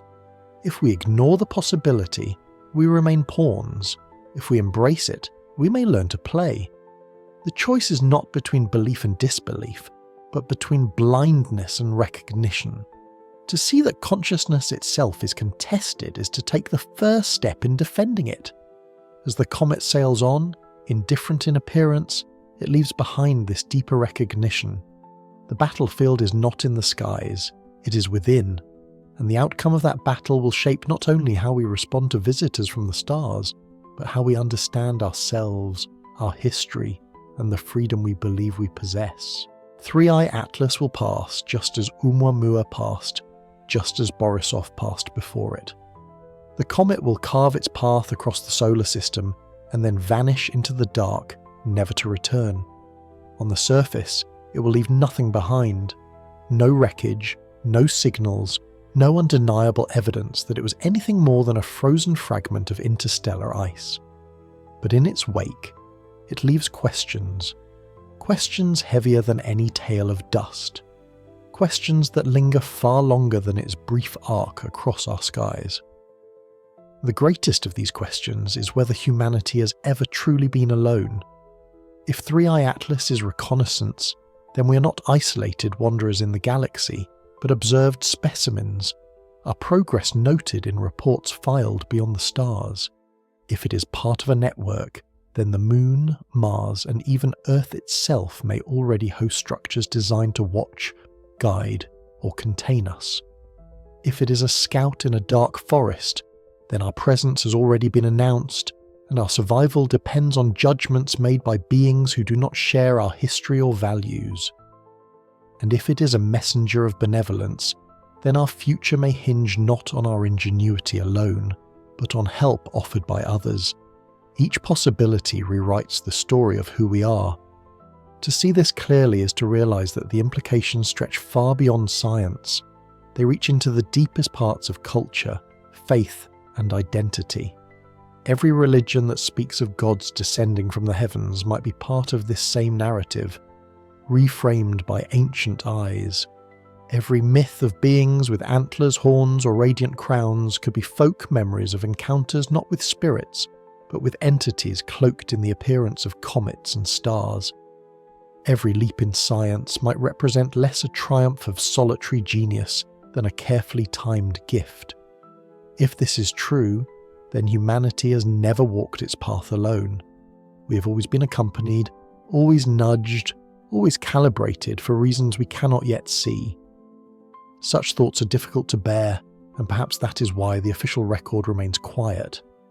Governments catalogue 3i Atlas as data, astronomers present its orbit as mathematics, and press releases emphasise curiosity rather than concern. But the synchronised preparations, emergency systems tested, militaries mobilised, hospitals readied, suggest another story unfolding behind closed doors. A story in which leaders know that something approaches which cannot be controlled, only managed. If the truth were admitted openly, panic might spread. Better perhaps to let the comet pass as a spectacle in the night sky, and leave the questions to those who cannot stop asking them. Yet suppression does not erase the implications. Even without confirmation, the very possibility that 3i Atlas is more than comet changes how we see the world. It forces us to wonder whether our independence has always been provisional, whether our history has been shaped by hands unseen. It invites us to ask whether the dreams and visions that guide individuals might be part of a larger dialogue, one that spans millennia and connects us to intelligences who choose subtlety over spectacle. There is a temptation to fear this possibility, to imagine manipulation and control, to see ourselves as pawns in a cosmic game. But there is also another way to frame it. To be observed is to matter. To be influenced is to be in relationship. If we are being guided, then we are also being recognised, considered worthy of attention, even of care. What looks like intrusion may also be initiation. What feels like manipulation may also be preparation. The ambiguity is uncomfortable, but it is also fertile, because it keeps the horizon open rather than closed. Perhaps the most profound implication is that the true frontier is not space at all, but consciousness. Rockets can carry us to the moon, rovers to Mars, telescopes to the edges of the universe. But if 3i Atlas teaches us anything, it is that awareness itself may be the medium through which the cosmos communicates. The visions of antenna-bearing beings, the interference felt by viewers, the myths that echo across time, all point to a universe where consciousness is not an accident of biology, but a fundamental property of reality. If so, then to explore space is also to explore mind, and to defend ourselves against intrusion is also to awaken capacities we have barely begun to understand. The truth is that when 3i Atlas finally slips back into the dark, it will not take our unease with it. The object may vanish, but the questions it leaves behind will remain like shadows on the ground long after a light has passed overhead. We will not stop wondering whether it was truly a comet or something else wearing the mask of one. We will not stop asking why it arrived now, in this era, when our eyes are sharp enough to notice its strangeness, and our minds restless enough to fear what that strangeness implies. And the questions only multiply. If it can stir visions in those who reach for it with thought, how many others might be carrying fragments of contact without realizing it? If the chemistry it bears mirrors our own ancient air, how many other clues might be encoded in its form, waiting for us to interpret? And if its passage is not isolated, but part of a pattern stretching across centuries, what other messengers may already be on their way? The horizon then is not simply open, it is unsettled. It does not close with answers but widens into possibilities. Beyond the faint arc of the comet lie patterns we have barely begun to trace, patterns of perception, of myth, of cycles repeating in ways we cannot yet measure. The task ahead is not only to follow its orbit across the sky, but to follow the echoes it stirs within us. Because what comes next may not be found in telescopes or equations alone, but in the strange convergence of data, vision, and memory that this visitor has awakened. Long before the official reports, long before telescopes captured spectra or governments issued their careful statements, the story of Three-Eye Atlas was already being written in quieter places. It was written in the testimonies of people who had no equations to cite, no instruments to display, but only the insistent conviction of experience. Their voices were scattered, often dismissed, sometimes ridiculed, and yet, when set beside one another, they form a thread of witnesses, each describing an encounter that refuses to fit within the boundaries of coincidence. The first voices were dreamers, not astronomers in observatories, but ordinary people who woke in the night with images burned into their minds. Some dreamed of a green glow hanging low over rooftops, a light that pulsed like breath. Others described corridors of ice stretching into darkness, with indistinct figures moving behind translucent walls. More than one awoke with the uncanny certainty that they had been watched in return, as if the dream itself had been a two-way exchange. At first, such accounts were dismissed as noise, the fertile imagination of a restless age, but the timing drew notice. Many of these dreams began to cluster in late summer of 2025, precisely when Three-Eye Atlas brightened enough to be noticed by instruments and began stirring debate among scientists. The dreamers had no access to spectral data, no reason to invent details, and yet their visions echoed motifs described by trained remote viewers, antenna-like shapes rising from its surface, presences within, resistance to being perceived. The resonance between subjective vision and controlled viewing was too close to ignore. Then came the synchronicities.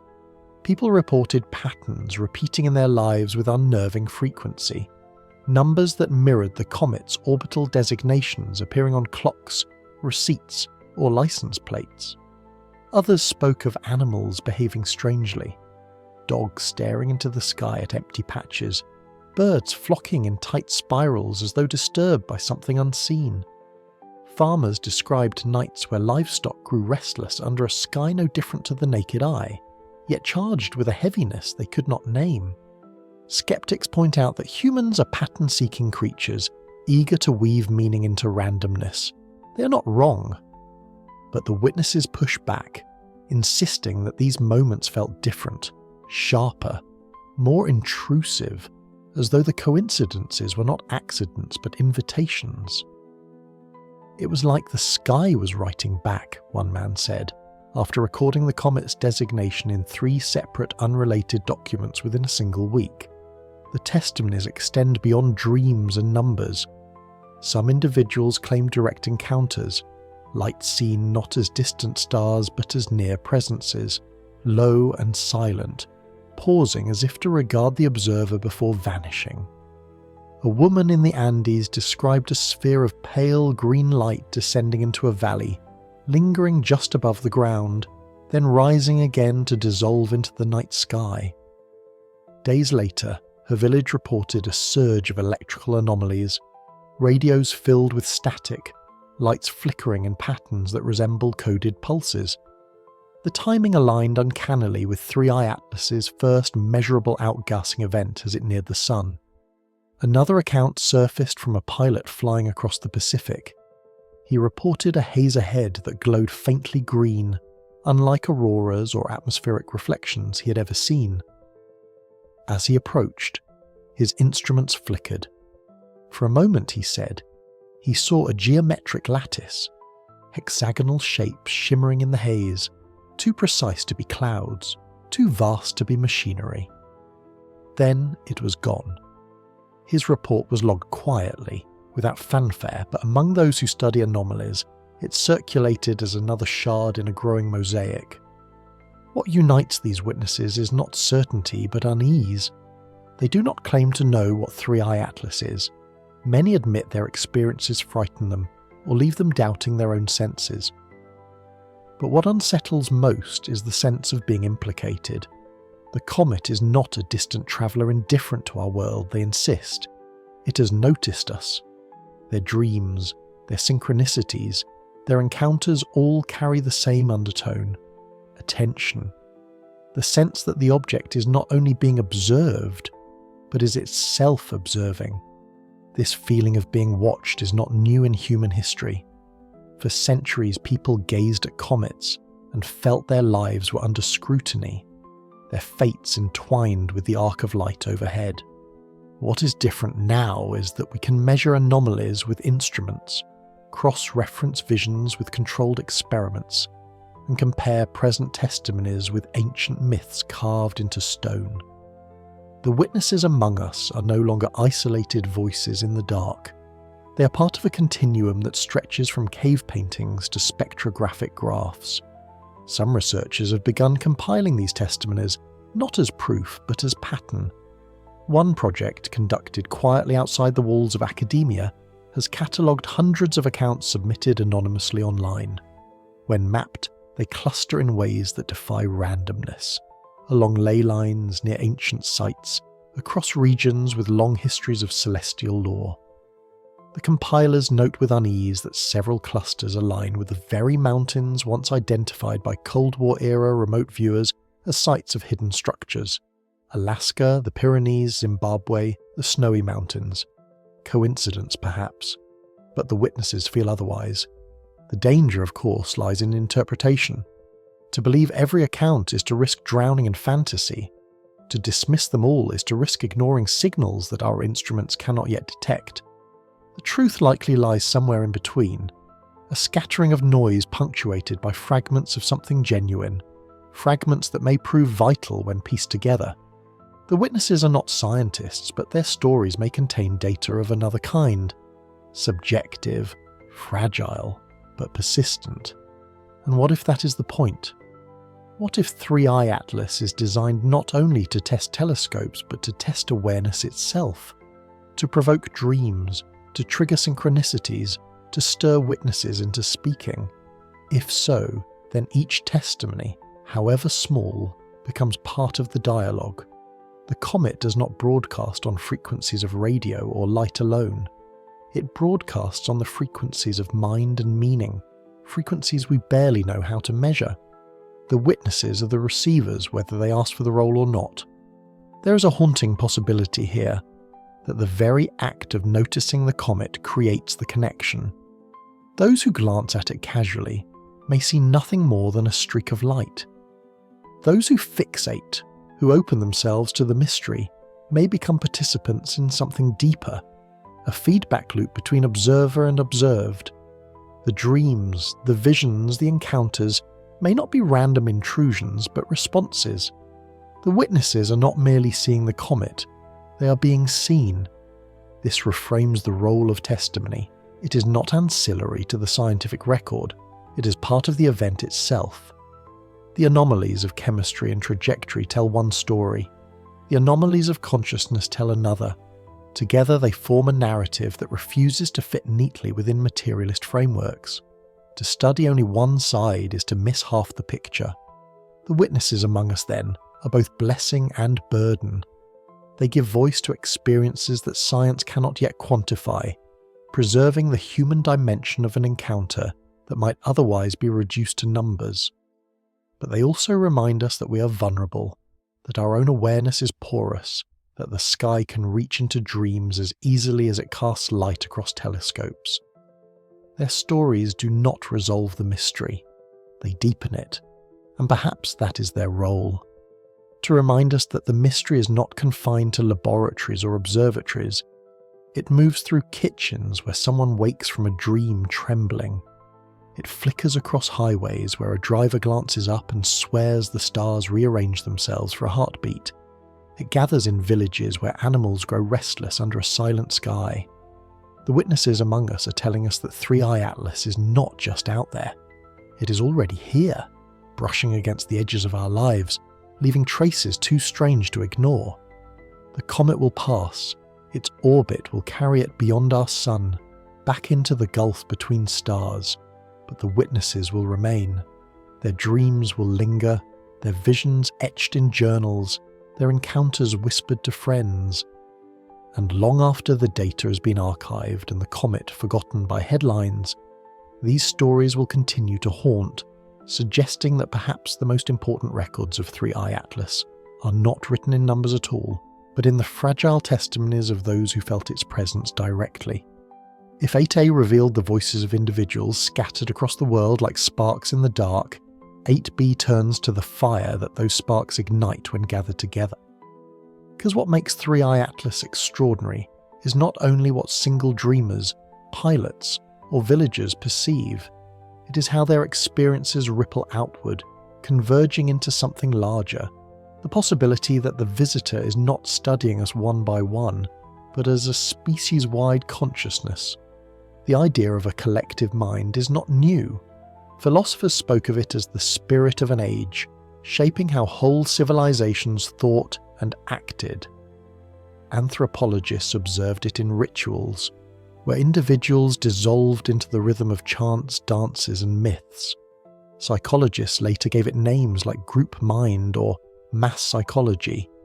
And in the age of global networks, we feel it every day, the way a single headline ricochets through billions of screens, altering moods and decisions on a planetary scale. Whether or not we admit it, humanity already functions as a kind of organism, with individuals as neurons firing within a larger brain. It is within this framework that 3i Atlas begins to look different. What if the comet is less interested in solitary witnesses than in the patterns that emerge when billions of us react together? The dreams, the synchronicities, the visions are seeds. But the harvest is not in those seeds alone. It is in how they spread, how they are retold, how they shape a collective perception that can be measured, perhaps even manipulated. Already, evidence of this ripple can be seen. As the comet's anomalies reached the public, not only astronomers but millions of ordinary people began discussing it online. The language of impossible chemistry and ancient atmosphere spread far beyond journals into forums, social media, podcasts. Each retelling bent the details slightly, but together they amplified the sense of strangeness. Remote viewing sketches of antenna-like shapes became memes. Reports of interference turned into stories of possession. The comet was no longer confined to observatories. It had entered the bloodstream of culture. From the perspective of a civilization capable of seeding probes, this may not be accident but design. To influence a species, you do not need to manipulate every mind directly. You only need to introduce anomalies that will cascade through its networks, multiplying in interpretation, debate, and myth. Humanity's collective mind does the rest. We spread the signal ourselves, like a nervous system transmitting pain or pleasure across a body. In this sense, the comet does not broadcast to us. We broadcast for it. Consider how quickly collective moods shift under global stimuli. A sudden stock market drop sends waves of fear across continents. A viral video changes political discourse overnight. A catastrophe, earthquake, war, pandemic, alters not just local conditions but global narratives. These shifts are measurable in data streams, sentiment analysis of text, fluctuations in financial systems, even subtle changes in brainwave coherence recorded in global consciousness experiments. What if 3i Atlas is exploiting this very responsiveness? A chemical anomaly here, a dream trigger there, and suddenly an entire planet is buzzing with fear, fascination and speculation. The comet becomes less a rock and more a psychological lever. This view reframes the role of remote viewing and witness testimony. They may not be fringe phenomena, but probes into the same field the comet itself engages. When viewers describe resistance, when dreamers sense being watched, it may be because their awareness is tuned to the frequency where the collective mind intersects with the visitor. They are not special cases but early responders, the first to detect what eventually spreads across millions. The unsettling implication is that humanity's consciousness may itself be the sensor. Just as telescopes detect light and spectrographs decode chemistry, our collective awareness may be designed or conditioned to register presences like 3i Atlas, myths of gods descending, omens in the sky, visions shared across tribes. These were not errors of superstition, but early expressions of the collective mind noticing what instruments could not. Now, with a global network amplifying every perception, the signal is louder than ever. Skeptics argue that this is only mass hysteria, the tendency of humans to exaggerate, to see patterns where none exist. And indeed, hysteria is a real danger. But even hysteria is a form of signal, revealing how consciousness responds under pressure. If a probe wanted to measure not just our sciences but our psychology, provoking hysteria might be a deliberate strategy to watch how rumours spread, how denial competes with fear, how myths resurface in modern language. This is valuable data for anyone studying the evolution of a species' collective mind. Already we see the comet reshaping identity. In some corners, it is framed as executioner, a cosmic predator measuring our noise before silencing us. In others, it is framed as guardian, a caretaker passing by to ensure the experiment continues. Still others embrace it as mirror, a projection of our own uncertainties, forcing us to confront what we are becoming. None of these interpretations can be proven, but all are shared, debated, amplified. The collective mind does not settle, it swirls, and perhaps that is exactly what is being observed. This idea gains strength when we remember that anomalies do not need to be large to produce outsized effects. A fraction of a degree shift in climate alters ecosystems. A single gene mutation reshapes evolution. Likewise, a small chemical inversion in a comet, a handful of remote visions, a scattering of synchronicities, these may be enough to tip the collective imagination into turmoil. The comet is catalyst, not conclusion. The reaction unfolds in us. The collective mind also raises the possibility of communication. What if 3i Atlas does not send signals in radio or laser, but in meaning? By provoking stories, it ensures that humanity responds in narrative form. Our myths, our debates, our fears become the reply. The comet listens not to our instruments, but to the stories we tell about it. In this way, the encounter becomes dialogue, not of mathematics, but of culture. The visitor speaks through anomaly, we answer through interpretation, and in the overlap, communication occurs, however asymmetrical. This would explain the eerie repetition of motifs across history. Antenna-bearing figures in ancient carvings, antlered gods in cave paintings, radiant beings in prophetic visions, all echo the same archetype remote viewers described when tasked with probing 3i Atlas. The collective mind remembers. It encodes encounters not in data but in symbol, transmitting memory across generations in the form of myth.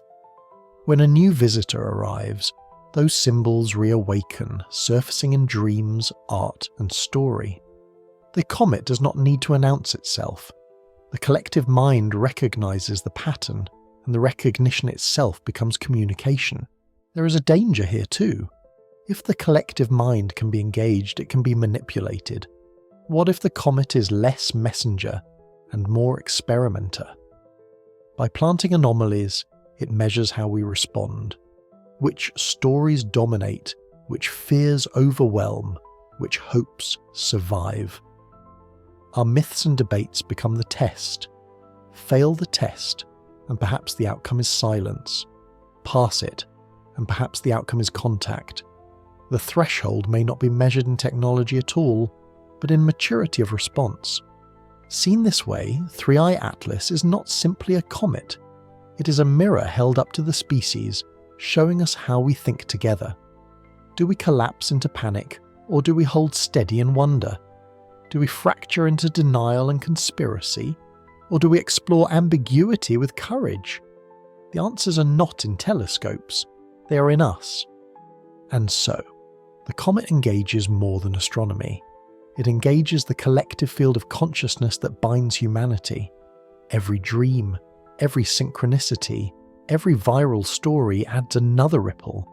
To the visitor, those ripples may be the real signal, more important than chemistry or orbit. It is watching not only how we look at it, but how we look at one another under its shadow. Perhaps this is the hidden meaning of the witnesses among us. In truth, we are all witnesses, not because we dream or see lights, but because we belong to the collective mind that the comet engages. Every conversation, every doubt, every story contributes to the record. The question is not whether we notice the comet. The question is how we, as a species, choose to respond to the fact that it notices us. When 3I Atlas flares across the night sky, the temptation is to see it as singular, a once-in-a-lifetime anomaly, a visitor whose strangeness belongs to the present alone. But history whispers otherwise. Again and again, records of the past describe luminous wanderers, fiery heralds, antlered beings from the heavens, and sudden turns in human destiny. What if these are not isolated stories, but fragments of a longer rhythm? What if interstellar visitors like 3I Atlas do not arrive at random, but as part of cycles that have always shaped our world? Consider the ancient chroniclers.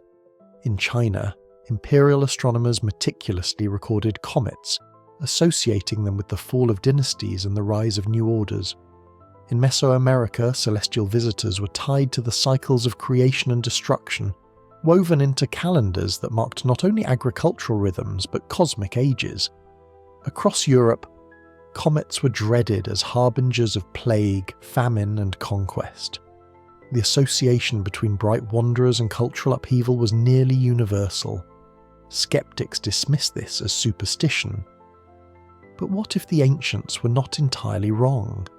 What if they were perceiving fragments of a larger pattern, one in which celestial arrivals coincide with inflection points in history? Some examples are striking. The fall of Rome in AD 536, a year remembered for a mysterious dimming of the sun, failed harvests and societal collapse, coincides with reports of unusual objects in the sky. The Black Death of the 14th century, which reshaped Europe's demographics and culture, was preceded by sightings of comets so bright they were said to cast shadows at night. Even the Renaissance was heralded by spectacular celestial events, inspiring painters and philosophers to rethink humanity's place in the cosmos. Each epoch of collapse or renewal seems to carry with it a luminous signature overhead. Of course, correlation does not prove causation, but the repetition of associations suggests something more than coincidence. Perhaps visitors like 3I Atlas emerge in cycles, timed to appear when civilizations reach thresholds, moments of fragility when trajectories can be nudged with subtle influence. A civilization nearing collapse is easily steered. A civilization on the cusp of discovery is easily inspired. From this perspective, comets are less natural phenomena than catalysts. Their timing deliberate, their effects written not in craters but in culture. The mythic record reinforces this suspicion. Cave paintings from tens of thousands of years ago depict figures with elongated heads and antler-like extensions, uncannily similar to the shapes remote viewers have described protruding from 3i Atlas. Why should such imagery appear across continents, long before astronomy was formalized? One possibility is archetype, the human mind inventing similar symbols in isolation. Another is encounter, the recurrence of visitors whose appearance has been woven into memory again and again. Myths of gods descending from the sky, granting fire, laws, or vision may be memories of these cycles, retold until they hardened into religion. In this light, 3i Atlas does not arrive as anomaly, it arrives as repetition. The third confirmed interstellar visitor in less than a decade is not the beginning of a story, but the continuation of one. Oumuamua tumbled strangely, defying gravitational models. Borisov carried chemistry out of balance with expectations. Atlas bears both traits, intensified, with the added twist of psychic resonance. Each visitor is stranger than the last, as if a sequence is unfolding, a cycle accelerating, approaching a climax. If centuries once stretched between arrivals, perhaps the compression of timelines signals that something decisive is near. The cycles may not only be temporal but symbolic. Each visitor echoes motifs tied to transformation. Oumuamua, with its shard-like form and inexplicable acceleration, was interpreted by some as messenger, the shard that cuts through silence. Borisov, trailing unfamiliar chemistry, suggested the scattering of seeds, the sowing of possibility. And Atlas, with its mirrored atmosphere and resistance to perception, presents itself as mirror, reflection of what we are and what we fear. Messenger, seed, mirror, stages of a cycle that moves from announcement to transformation to self-confrontation. If so, what comes next may be culmination, the moment when ambiguity gives way to revelation. Cycles also echo in the rhythm of collapse and renewal that marks human history. The Younger Dryas boundary, 12,000 years ago, is one example, an abrupt climate shift linked to mysterious impact signatures, coinciding with the disappearance of megafauna and the rise of new cultures. Geological records suggest that fragments from the sky played a role. Whether those fragments were natural or not remains debated, but the effect was the same. A cycle closed, and a new one began. Humanity itself seems to evolve in pulses, each marked by catastrophe or contact, each accompanied by stories of fire from the heavens. If this is true, then 3i Atlas's arrival is not only an event but a signpost. It suggests we are once again at the hinge of cycles. The convergence of crises on Earth, climate disruption, resource scarcity, technological upheaval, mirrors the moments of fragility recorded in earlier ages. The appearance of an interstellar visitor at precisely this threshold feels less like coincidence than calibration. It is as if the universe, or something within it, is keeping time on scales we barely comprehend, sending reminders at regular intervals that our story is not wholly our own. The question is, what role we play in this repetition? Are we passive recipients, caught in cycles we cannot escape? Or are we participants, invited to recognize the rhythm and choose how to respond? If 3i Atlas is part of a cycle of arrival, then perhaps the real test is recognition. To notice the pattern is to step outside of it, even if only briefly. To name the cycle is to admit we are inside it. Awareness itself may be the first step toward freedom. Skeptics will insist that cycles are illusions, that human memory cherry-picks coincidences, linking comets with crises because both are dramatic. Yet even skeptics must admit the psychological effect is real. The belief in cycles shapes behaviour as much as cycles themselves. If enough people see 3i Atlas as herald, then they will act accordingly, and their actions will shape history regardless of the comet's nature. These cycles become self-fulfilling, a rhythm of perception as powerful as any orbit. This is the ambiguity of cycles. They can be natural, imposed, or constructed by our own minds. But regardless of origin, they shape how civilizations interpret their place in the cosmos. And so, whether Three-Eye Atlas is catalyst, coincidence, or construct, its arrival at this moment binds us once more into the long chain of arrivals and departures, of endings and beginnings. Perhaps that is why the ancients carved antenna-bearing beings on stone walls. Perhaps that is why chroniclers wrote of fiery wanderers reshaping destinies. They were not only recording what they saw, they were warning us that the cycle would return, that the visitors would come again when the world reached another threshold. And now, in the faint green glow of Three-Eye Atlas, the cycle turns once more. We do not yet know whether it turns toward collapse or renewal, but we do know this: the cycle has always carried both. Civilizations fall and others rise, myths fade and new visions awaken. The comet arrives, and in its wake, humanity tells new stories. That rhythm is older than history, and it is still unfolding. If cycles of arrival are real, then the next question is deeper still. What do those arrivals leave behind? Not craters alone, not chemical traces in ice cores, but something more enduring. Structures of thought, scaffolds of culture, architectures of influence built quietly into the human story. When we speak of myths of gods descending, visions of radiant beings, sudden leaps in knowledge, what if we are not only recalling encounters? What if we are describing the deliberate shaping of civilization one influence at a time?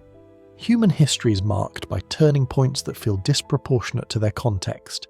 Out of nowhere, agriculture appears. Cities rise with astonishing speed. Writing systems emerge, technologies leap, philosophies bloom. Each of these transformations is explained in terms of necessity or ingenuity, and indeed, necessity and ingenuity are part of it. But the leaps often feel accelerated, as though spurred by something external. Myths themselves reflect this unease.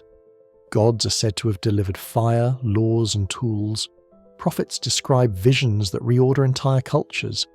Shamans return from trances with new cosmologies that shape tribes for generations. The architecture of influence is not always material, it is mental, symbolic, narrative, and perhaps it is not entirely human in origin. Three-Eye Atlas sharpens this suspicion.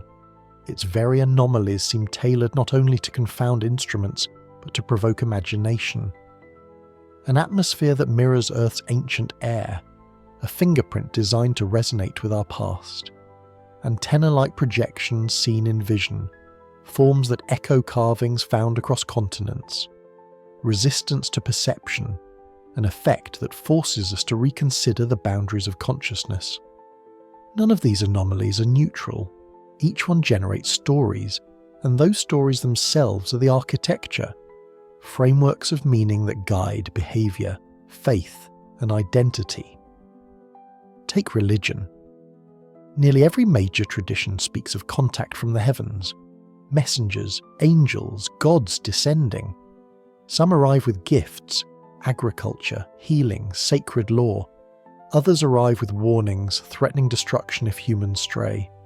These stories form the backbone of cultures, shaping morality, social order, and even architecture itself. Temples and ziggurats rise in imitation of mountains and stars, aligning with celestial events. Festivals track the cycles of wanderers in the sky. Even the languages we speak carry echoes of those myths. To dismiss all of this as invention is to ignore the sheer scale of its influence.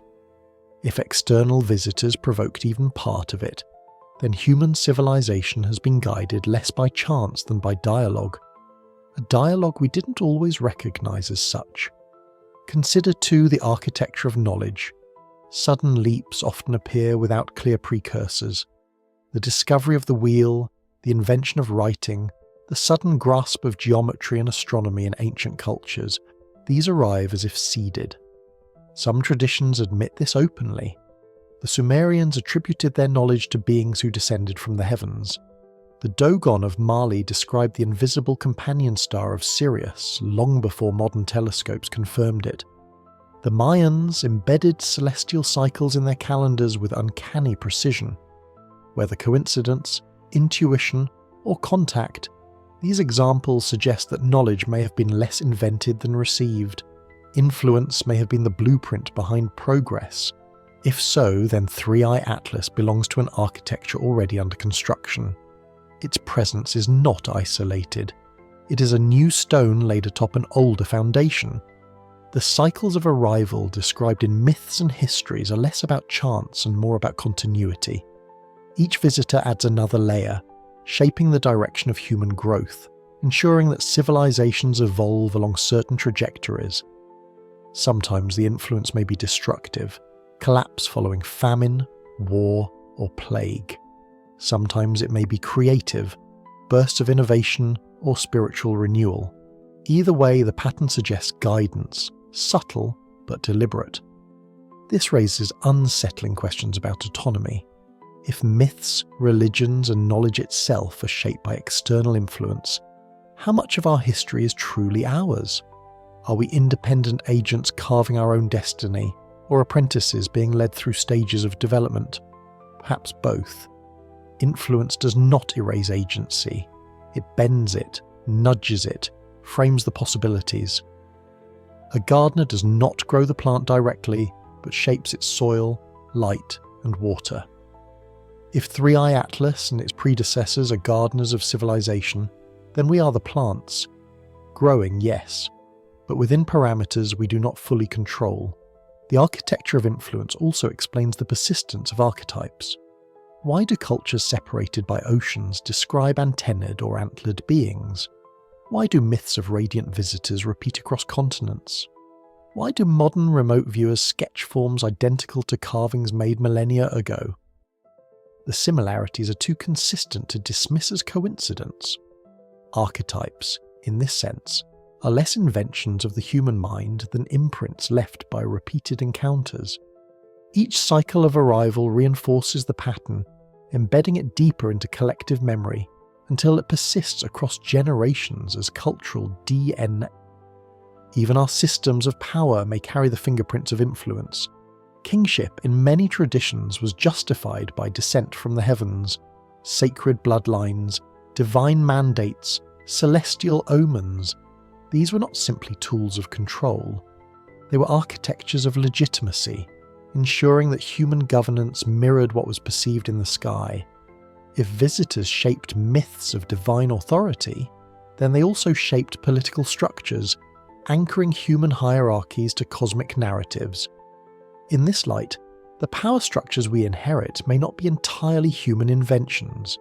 They may be legacies of contact, designed to stabilize societies under watchful eyes. Technology, too, bears the marks of sudden intervention. The leap from stone tools to metallurgy, from animal power to wheels, from oral memory to writing, each is framed as gradual discovery, yet often arrives in concentrated bursts. Modern science occasionally admits the mystery. How did agriculture arise independently in multiple regions within a relatively narrow span of time? Why do megalithic structures across continents share alignments too precise to be accidental? Why do myths so often credit outsiders with gifts of technology? If visitors shaped these thresholds, then influence is not speculation. It is archaeology. The evidence is written in the very trajectory of our progress. Skeptics, of course, argue that human ingenuity suffices, and indeed, ingenuity is undeniable. But ingenuity can be guided. A spark can ignite without erasing the firemaker's skill. Influence does not replace invention. It accelerates it, nudges it, channels it into particular directions. That may be why sudden bursts of knowledge often seem just barely within reach, as though seeded at the precise moment humanity was ready to grasp them. Influence works not by forcing, but by timing. Which brings us back to 3i Atlas. Its anomalies, its resistance to perception, its uncanny echoes of ancient imagery. These may be less about spectacle and more about architecture. The comet is not only a traveller, it is a builder, adding another layer to the edifice of influence that spans millennia. its presence reminds us that our myths, our religions, our knowledge, our power structures may all be part of a scaffold erected in dialogue with presences beyond ourselves. To see the comet as isolated is to miss the structure it belongs to. The architecture of influence is not obvious. Like scaffolding around a building, it is often hidden once the structure is complete. But traces remain, in myths that refuse to fade, in symbols that recur across ages, in leaps of knowledge that arrive sooner than expected. And now, as Three-Eye Atlas crosses our skies, those traces align once more, reminding us that influence is not past but present. The architecture is still under construction, and we are still within it. What does it mean to live inside such a structure? It means that our history may not be wholly ours, but it also means we are participants in something larger. Influence can feel like manipulation, but it can also feel like initiation. To recognize the architecture is to admit that humanity belongs to a story greater than its own invention. Whether we find that comforting or terrifying depends on how we read the pattern. But the pattern is there, carved into stone, whispered in myth, encoded in visions, and now mirrored in the chemistry of an interstellar visitor. Three-Eye Atlas is not just a comet, it is an architect's tool laying another block in the edifice of civilization. The structure it helps build may not yet be clear, but the outlines are visible in the continuity of myths, the repetition of archetypes, the timing of arrivals. We may resist, we may deny, but we cannot ignore that our story is entwined with influences not entirely our own.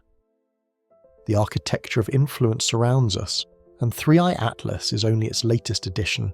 There are moments when the universe forces us to pause, not with thunder, but with silence. Three-Eye Atlas is one of those moments. It does not announce itself with broadcasts or symbols we can decode.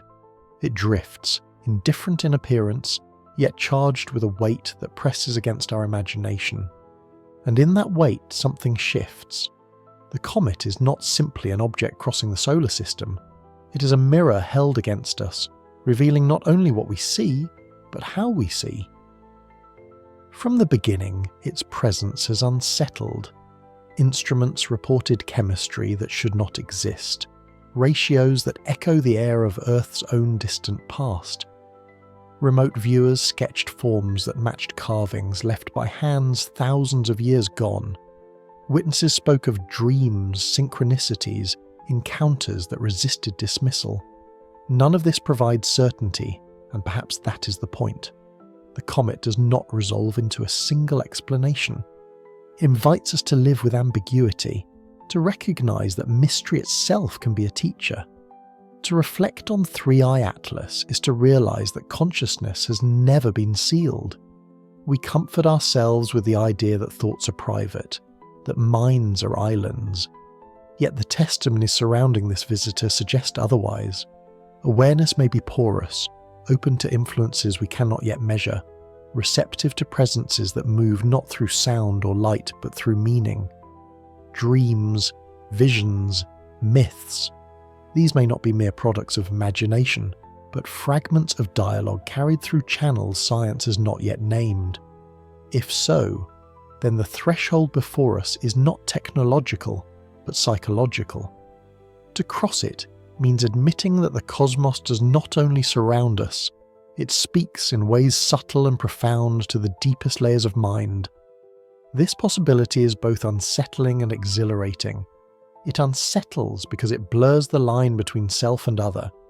If thoughts can be shaped, if myths can be seeded, if visions can be nudged from beyond, then autonomy is less complete than we imagined.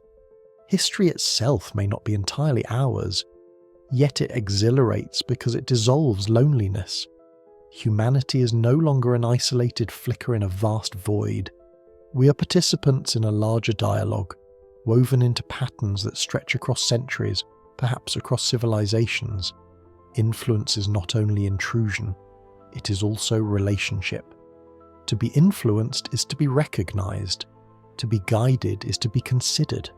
Even manipulation, disturbing as it sounds, implies that we matter enough to be noticed. The architecture of influence described by earlier witnesses begins to look less like accident and more like design. Myths of gods descending, visions of radiant beings, sudden leaps in knowledge. These are not scattered curiosities but repeating motifs, as though civilization itself grows within a scaffold erected by presences we barely perceive. Agriculture, writing, geometry, religion, each may be less invention than initiation, nudged into being by encounters disguised as inspiration.